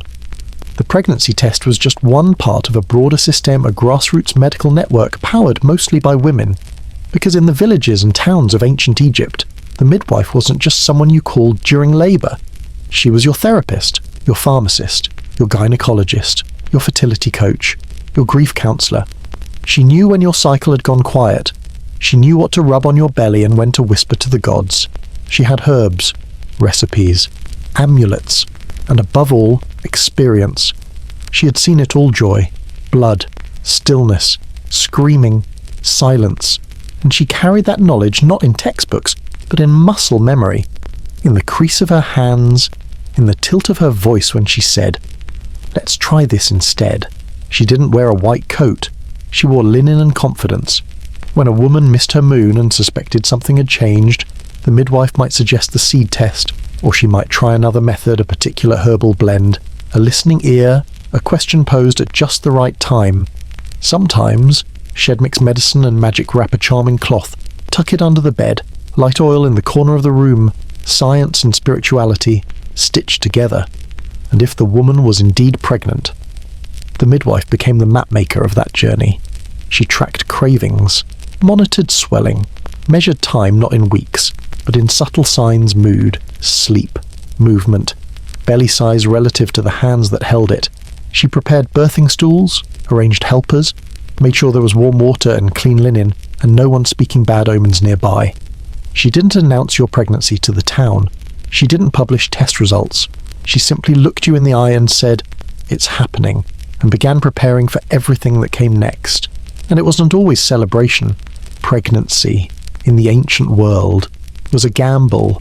No epidurals, no emergency surgeries, no incubators. You could do everything right and still face loss. A midwife carried that knowledge too, quietly. She had seen what happens when the seed grows, and when it doesn't. Which is why the early test mattered so much. It gave you time. time to prepare, to adjust, to pray, or to grieve early, if nothing sprouted after all. There's something beautiful about that simplicity. No branding, no over-the-counter packaging, just a woman, her knowledge, and a few handfuls of grain, and pee. Let's not forget the pee, because in ancient Egypt, urine was more than waste. It was information. It was a diagnostic tool. Physicians checked its colour, smell, clarity. They watched how it frothed. They used it to track disease, dehydration, even emotional states. One physician might say, "Your urine is cloudy, your heart is heavy." Another might notice, "Your stream is weak, your stomach is tired." It wasn't nonsense. It was the beginning of pattern recognition, a way to read the body before thermometers, before labs, before machines. You looked, you listened, you compared, and sometimes you poured it on seeds. If the seeds grew, you started preparing swaddling cloths. If they didn't, you asked the gods for patience, and if only the barley sprouted. Well, now things got interesting. Some believed the type of seed could predict the sex of the baby. Barley meant a boy, emmer a girl. The science behind this is murky, but the confidence was strong, and confidence, when mixed with hope, can be its own kind of medicine. Because pregnancy wasn't just physical in Egypt, it was cosmic. It wasn't just about reproduction, it was about rhythm. The body was an extension of the land. The womb was like the Nile, sometimes full, sometimes dry, always mysterious. Birth aligned with planting cycles. Midwives tracked fertility like farmers watched the flood. And so, when seeds responded to urine, it wasn't just biology, it was metaphor. You were sprouting too. New life mirrored in old grain. A pregnancy test as poetry, as practical as it was symbolic, as funny as it is moving. Because really, who among us would think to solve one of a life's most intimate questions by heading to the pantry? And yet it worked. At least, often enough. And when it didn't, there was still something dignified about the effort. You tried, you watched, you waited for life to speak. So next time you see a box of plastic pregnancy tests in a drugstore aisle, think of that woman 3,000 years ago, kneeling in a sunlit courtyard, sprinkling barley with morning urine, glancing sideways at her midwife, not knowing, not fearing, just wondering and waiting. For the moment the first sprout split the husk. In ancient Egypt, the gods were rarely confined to one form. They changed shape, switched genders, merged with one another, split apart again. Sometimes they were men, sometimes women, sometimes animals, sometimes concepts, and sometimes all of the above. To the Egyptians, this wasn't chaos, it was continuity, because in a universe governed by cycles, flood and drought, light and shadow, life and death fixed identities were less important than balance. So when it came to gender, the gods led by example, and the people followed quietly behind. Start with Atum, the creator god in the Heliopolitan tradition. He was male, yes, but also complete within himself. He created life not with a partner, but through an act of self-generation. He contained masculine and feminine energies. He was father and mother, seed and soil, origin and outcome, in a world of binaries. Atum was already plural, or consider Hapithi, god of the Nile. Often described in masculine terms, Hapi is almost always depicted with full breasts and a rounded belly. Not because the artist didn't understand anatomy, but because they did. Hapi was fertility incarnate. He nourished the land, fed the people, made life possible. His body reflected that function. Strong like a man, nurturing like a mother. Neither one nor the other, both. And then there's Isis, wife, mother, sorceress, warrior. She crossed gender lines without hesitation, resurrecting her husband, ruling in his place, protecting her son with the force of 1,000 soldiers. She wasn't just feminine, she was power. She was gender, bent and sharpened into a weapon of survival. None of this shocked the Egyptians. They saw identity not as a box, but as a vessel shaped by need, by role, by sacred function, and so their mythology left space for duality, for fluidity, for transformation. What's striking is how calmly they accepted it. There were no purity laws tied to gender, no records of men punished for acting like women, or women for dressing like men. No state-mandated norms about how you should walk, talk, or look based on your anatomy. No shame tied to softness. No fear tied to fluidity. In fact, certain deities had to be fluid. The god Amun, for instance, was male in most depictions. But when merged with other gods, Min, or even female deities, he adopted aspects of their form, not just in power but in symbolism. This wasn't considered dilution, it was elevation. Complexity was a sign of strength. Similarly, the goddess Neith was sometimes referred to as a virgin and sometimes as the mother of the gods who created herself before all things. She carried both creation and solitude, male and female. She was contradiction, made divine. Even the sun god, Ra, had moments of gender blending. In some funerary texts, he fuses with Osiris and travels through the underworld as a singular, genderless force, neither living nor dead, male nor female. Just becoming. It's hard to overstate how rare this is. Many ancient cultures were rigid in their gender expectations. To deviate was to sin, to invite punishment, to risk exile or worse. But Egypt watched the gods change forms and shrugged. Of course gender could shift.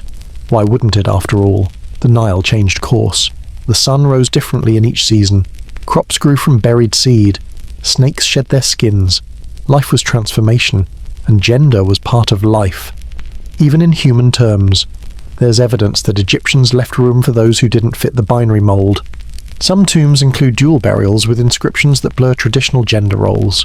Others reference officials whose titles crossed masculine and feminine boundaries, men referred to with feminine grammatical markers, or women holding positions usually reserved for men. Were these people transgender in the modern sense? Possibly. Probably not identically, but clearly the lines were softer, and no one carved them in stone, which is telling, because Egypt was a culture that carved everything. If gender nonconformity were a threat, we'd expect to see condemnations, bans, warnings. There are none. Instead, we get depictions of sacred androgyny. We get bodies that nourish without labels. We get myths where gods wear wigs and armour, sistrums and spears, all depending on what the world needs in that moment. There's a wisdom in that flexibility, a kind of sacred pragmatism, because rigid categories break under pressure. Fluid ones bend, survive, adapt, and eternal Egypt understood survival better than most. This isn't to say everyone in ancient Egypt was enlightened.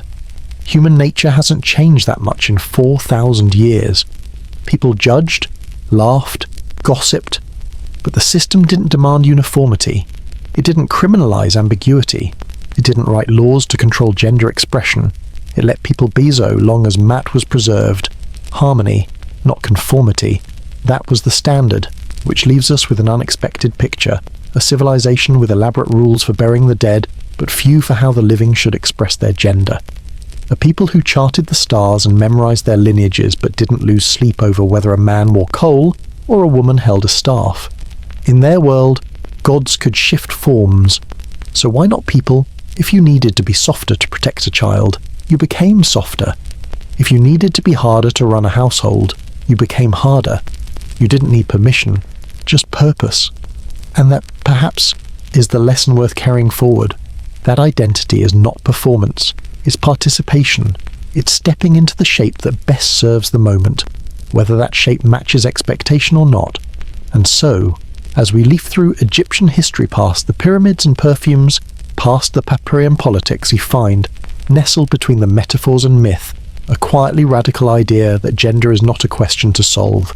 It's a song to sing, sometimes high, sometimes low, sometimes both, in harmony. If love leaves behind no words, no vows, no poetry, no letters, can it still be remembered? In ancient Egypt, the answer was yes. Sometimes, all it took was a tomb. A single stone room, hidden beneath the sands of Saqqara, tells a story not often carved in history. There are no inscriptions of grand battles, no royal decrees, no myths of gods or crowns. Just two men, two names, two faces, eternally side by side, Khnumhotep and Nianchchnum. They lived over 4,000 years ago in the 5th dynasty. Not pharaohs, not warriors, palace officials, manicurists, To be precise, servants of the royal household in charge of grooming, hygiene, possibly ritual purification, a quiet job, behind the scenes, hands in water, fingers in motion, touch as craft. But what they left behind was not quiet at all. Their tomb, discovered in 1964, bears inscriptions and reliefs of the kind usually reserved for married couples. Scenes of the two men embracing, touching nose, a gesture of deep affection, standing in positions typically assigned to husband and wife. One image shows them seated side by side, arms around each other, sharing a banquet. Others depict them in rituals of the afterlife, gathering food, making offerings, herding cattle as if to say, "We built a life together, and we will continue it beyond death." And perhaps most striking of all, they are buried together, in the same tomb, one name beside the other, equal, eternal, for decades. Scholars debated the meaning of were they brothers? Possibly, but their wives, while mentioned, are largely absent from the art. Their children appear, but only briefly. The visual narrative centers the two men over and over again. Were they twins? Some suggested so, a symbol of closeness, of shared identity. But twins don't usually press their faces together. They don't usually embrace at the altar of eternity. Were they lovers? That's harder to say. There are no written declarations of romantic love between men in ancient Egypt. No legal recognition of same-sex marriage. No surviving erotic poems from one man to another. But the images remain, and they are tender, they are quiet, they are deliberate. The scenes in the tomb don't scream, they don't argue, they don't demand. They simply show gesture by gesture, carving by carving, that these two men chose to be remembered together, and no one stopped them. That, perhaps, is the most profound part. This tomb is not hidden, it's not defaced. It was built with care and preserved for centuries. That means someone approved it, commissioned it, funded it, protected it. There was no moral panic, no outcry, no ancient equivalent of scandal. Society, it seems, didn't resist their story, it simply accepted it. In a world where the divine could be both male and female, where gods changed shape and merged with each other at will, maybe two men sharing a tomb wasn't shocking. Maybe it was just life, and love, and partnership. Because even if they weren't lovers, even if they were brothers or friends or some unnameable bond, the message they left behind is clear. We belong to each other, not behind closed doors, but in art, in stone, in the language of eternity. That kind of visibility is rare. Most same-sex relationships in history have been erased, hidden, destroyed, or rewritten. But Khnumhotep and Niankhunum left no room for ambiguity. They didn't whisper, they carved, and what they carved was closeness, touch, recognition. They didn't ask for history's approval, they asked for space, and they got it. We don't know how others saw them. Maybe they were gossiped about, maybe not. Maybe their colleagues in the palace shrugged. Maybe they raised eyebrows, but the system, the state, the religion, the record did not erase them. That says something. Because ancient Egypt wasn't a liberal utopia. It had its hierarchies, its laws, its cruelties. But when it came to identity, especially in personal spaces, it seemed to have room for nuance, room for silence that wasn't shame, room for love that wasn't labelled, room for difference that wasn't criminalised. And in that room, two men built a tomb, together. Let's return to that image, two noses touching. In Egyptian iconography, that gesture is intimate. It doesn't appear casually. It's not used for friends or colleagues. It's used in romantic scenes, husband and wife, parent and child, those whose breath mingles, whose names live side by side in prayer, and that's what they chose to show, in death, as in life. They wanted to be seen not as two separate men, but as one unit, one household, one memory. No fanfare, no labels, just hands, carved close, and a message. We were here together. Their story doesn't offer clarity, it offers presence. It doesn't shout, it stays, it outlasts. It waits for someone centuries later to look up from the dust and ask, who were they, really? And maybe that's the point. Not every love needs to explain itself. Some love just needs to be seen. So what do we do with this tomb? Do we file it under exception, call it unusual and move on? Or do we let it sit, quietly, as evidence that in one of the oldest civilizations on Earth, two men carved out a life and an afterlife side by side. No apology, no footnote, just love, in stone. And for those still searching, still wondering, still asking if history has space for them, that's an answer worth remembering.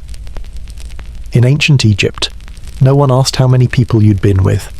There were no purity rings, no locker room scoreboards, no industries built around seduction, no cultural anxiety about too much or too little. There were no metrics, no points, no need to perform, because sex wasn't a performance. It was a pattern, a rhythm, a necessary part of the ecosystem of survival. It wasn't for show, it was for life. That doesn't mean it wasn't pleasurable, or tender, or messy and complicated. But it does mean that it wasn't a product to be consumed, or a game to be mastered, or a secret to be weaponized. It was part of being alive, like farming, like breathing, like repairing a cracked pot or praying to the river at dawn. It happened not in candlelit bedrooms or backroom scandals, but in courtyards, in shared beds, in mud brick houses with open windows and no locks on the doors. Sex, in Egypt, was woven into the fabric of ordinary life. And because it was ordinary, it was honest. People didn't talk about it much, not because it was taboo, but because it wasn't remarkable. You didn't need to flaunt something that everyone understood. You didn't need to hide it either. It simply happened. You slept. You woke. You worked. You touched. You tried for children. Or you didn't. You laughed. You reached for someone in the dark. Or maybe you didn't that night. And no one asked for an explanation.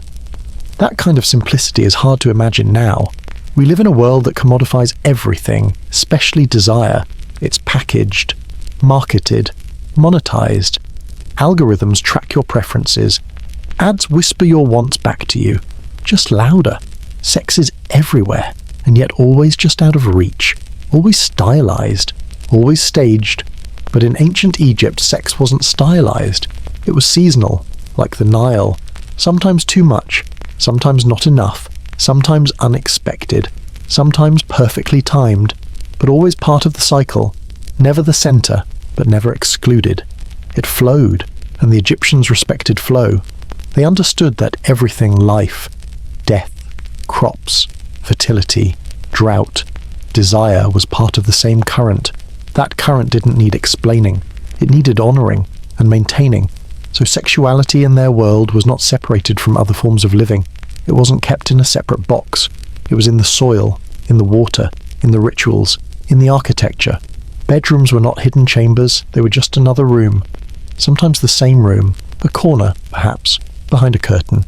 A mat rolled out next to the oven. No rose petals, no choreography, just warmth, just breath, and often, just continuation. Because many times, sex wasn't about passion, it was about reassurance.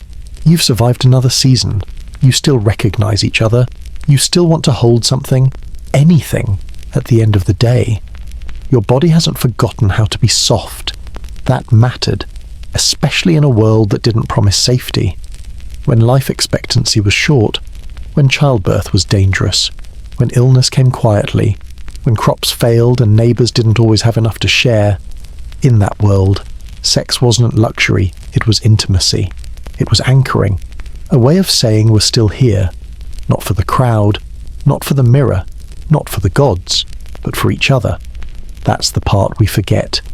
That sex was as still an act of comfort as much as pleasure, an act of solidarity, of shared weight, of grounding yourself in another body for one night, or one life. The Egyptians never lost sight of that. Even their gods had sex not just as spectacle, but as sacred necessity. Atum created through desire. Isis revived Osiris through union. Min stood eternally aroused, not to shock, but to assure the continuation of fertility, of survival, of the land. Sex wasn't treated like a scandal. It was treated like plumbing functional, vital, and ideally without blockages. The goal was never excitement. The goal was mat, balance. And so, sexuality wasn't used to measure worth. Women were not defined by virginity. Men were not defined by conquest. No one asked how many, or when, or what kind. What mattered was whether your household ran well, whether your partner was fed, whether your linen was clean and your children growing. And if you didn't want sex, that was fine too. No one accused you of being broken. No one prescribed you a lifestyle. No one told you that fulfillment could only come in one form. Because in Egypt, sexuality wasn't identity, it was action. And if you didn't have sex for a while, or ever it didn't erase your value, it didn't make you less. You were still part of the system, still within the flow, because the Nile didn't judge its own droughts. It waited, and so did people. Sex happened when it needed to, or when it wanted to, or not at all. And everyone still had to get up and thresh the grain the next morning. This perspective doesn't make Egyptian sexuality boring. It makes it wise, and perhaps kinder than ours. Because when you stop measuring people by how they express desire, when you stop rewarding showmanship and punishing silence, you get something rare, you get peace. You get men who don't need to prove anything. You get women who don't need to hide anything. You get relationships built on participation, not performance. And you get freedom, not the loud, performative kind, but the quiet kind that lets you wake up next to someone without having to pretend. That kind of freedom is hard to find now. But in Egypt, it was assumed. No fanfare, no shame, just two people and a current. In ancient Egypt, every birth was a miracle and a risk. We talk often of love, of desire, of pleasure dressed in metaphor. We talk of gods with fertile hands and couples whispering behind clay walls. But what followed those tender nights, what came 9 moons later, was often brutal, silent and erased. Because childbirth in ancient Egypt was not sacred, it was survival. There were no hospitals, no surgeons, no sterile rooms. There was a mat, a birth stool, and a pair of hands that had seen too many women scream before. There was a midwife calm, experienced, barefoot, and the breathless labour of a girl barely old enough to bleed. Most Egyptian girls married young, 14, 15, some even earlier, and pregnancy followed swiftly, as expected, as commanded, as proof that the gods were listening and the husband had done his part. But the body doesn't care about calendars or rituals, and many of those girls too narrow in the hips, too small in the bones, simply didn't survive. She might labour for hours, or days, her screams heard through the courtyard walls, then falling quiet, her eyes wide, then glassy, blood pooling beneath her knees into the dirt, a stillborn child in her arms, or worse, one still alive, but motherless. There are no poems carved for these women, no prayers left on papyrus, no statues to their effort, just a line in the family record: wife lost, another married 2 seasons later. But the pain lingered, not just in death, but in the bodies of those who lived. Women who survived childbirth often bore the scars for life: torn tissue, constant infection, broken pelvic bones, ruptured bladders that never healed, chronic incontinence, prolapse, uterine scarring, wounds that made walking painful, sitting worse, and pleasure a memory. And they kept going, because they had to. She still ground the grain. She still hauled water. She still nursed the baby through cracked skin and fever dreams. No one offered rest. No one asked how she felt. If her second child was born too soon, before the first had fully weaned, she bled again. Her only choice was to hope that the gods would spare her one more time, or take her quickly if not. In some cases, women died not during childbirth but after, of infection, of exhaustion, of hemorrhage. There are skeletal remains with hips dislocated from pushing, spines bowed from repeated pregnancies, even tiny fetal skulls trapped in narrow birth canals. Children who never made it out, mothers who never stopped bleeding. The birthing stool, 2 bricks on either side, legs spread in the middle, was a place of life and of ghosts. Blood stained the dust, and still. The midwife worked.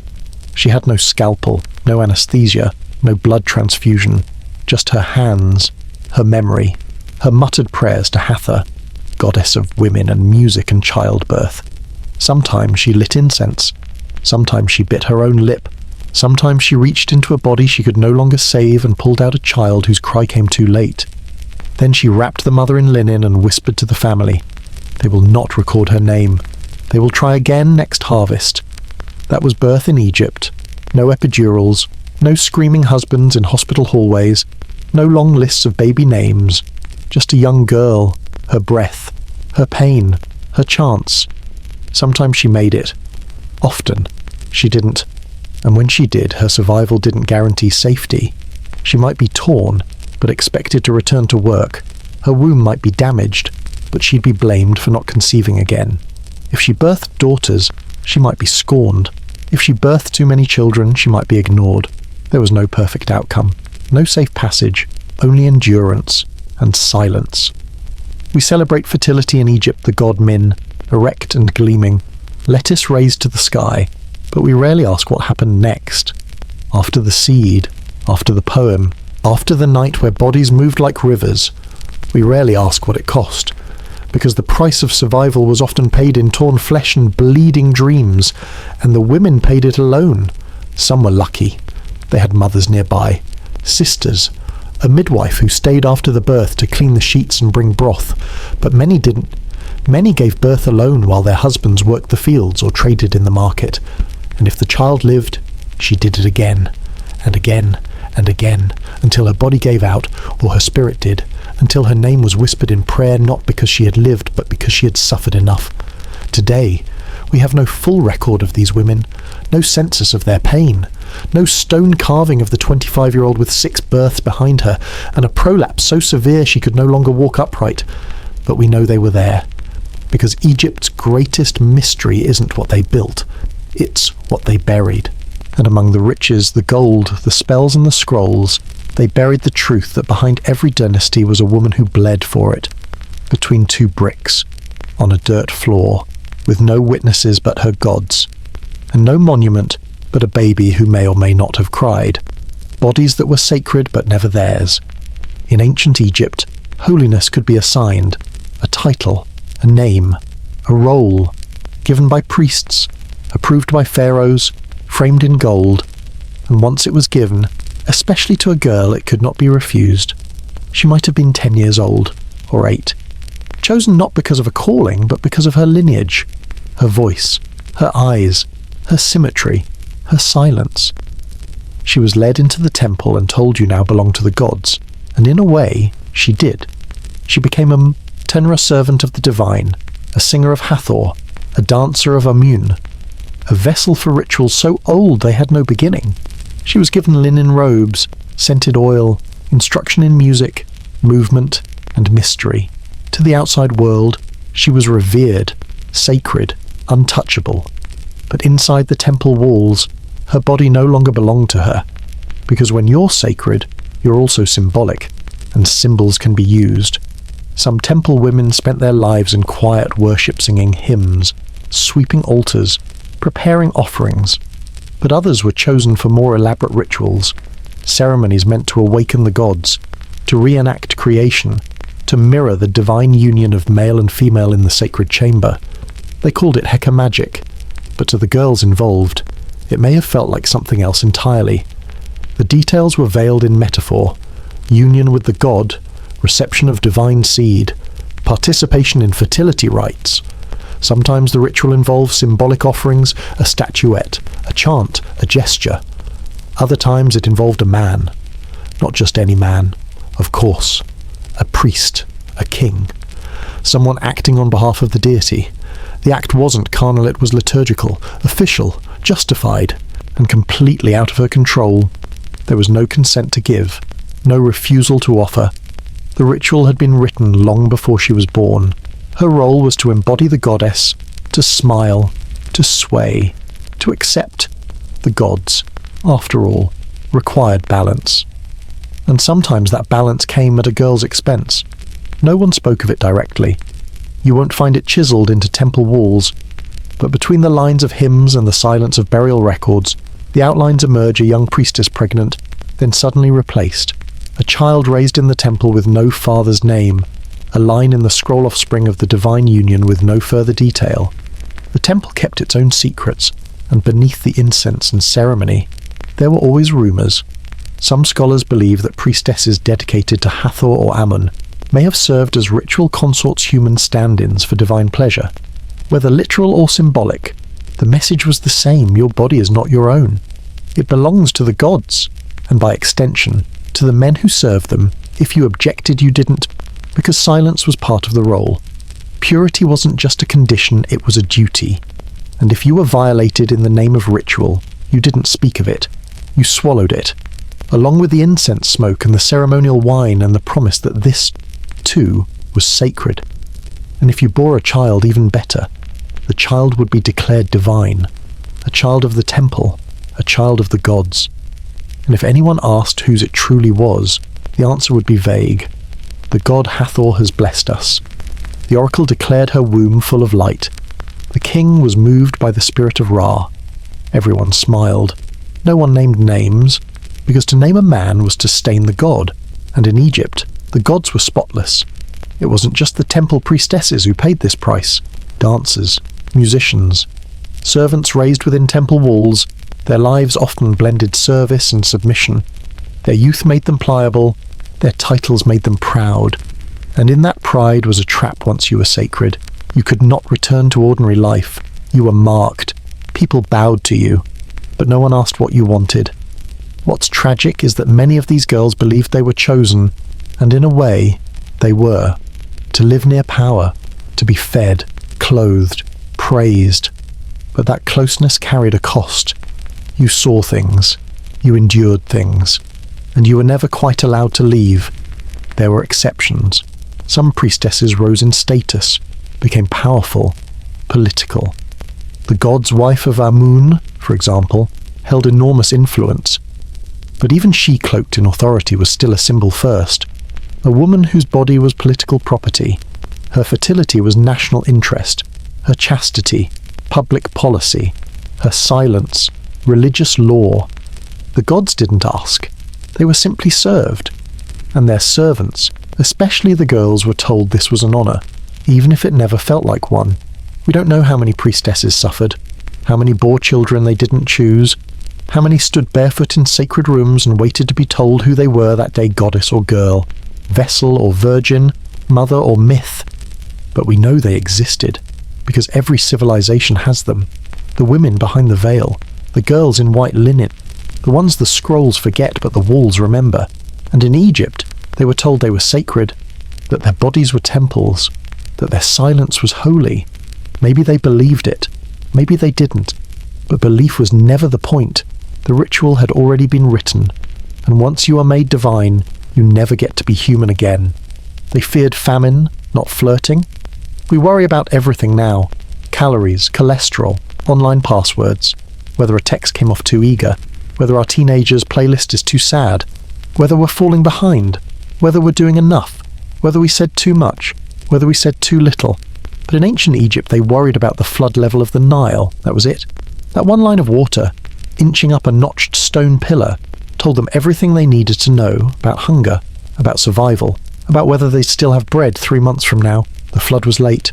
People fasted, crops failed, children died, the flood was too strong, the fields washed out, livestock drowned, roads disappeared.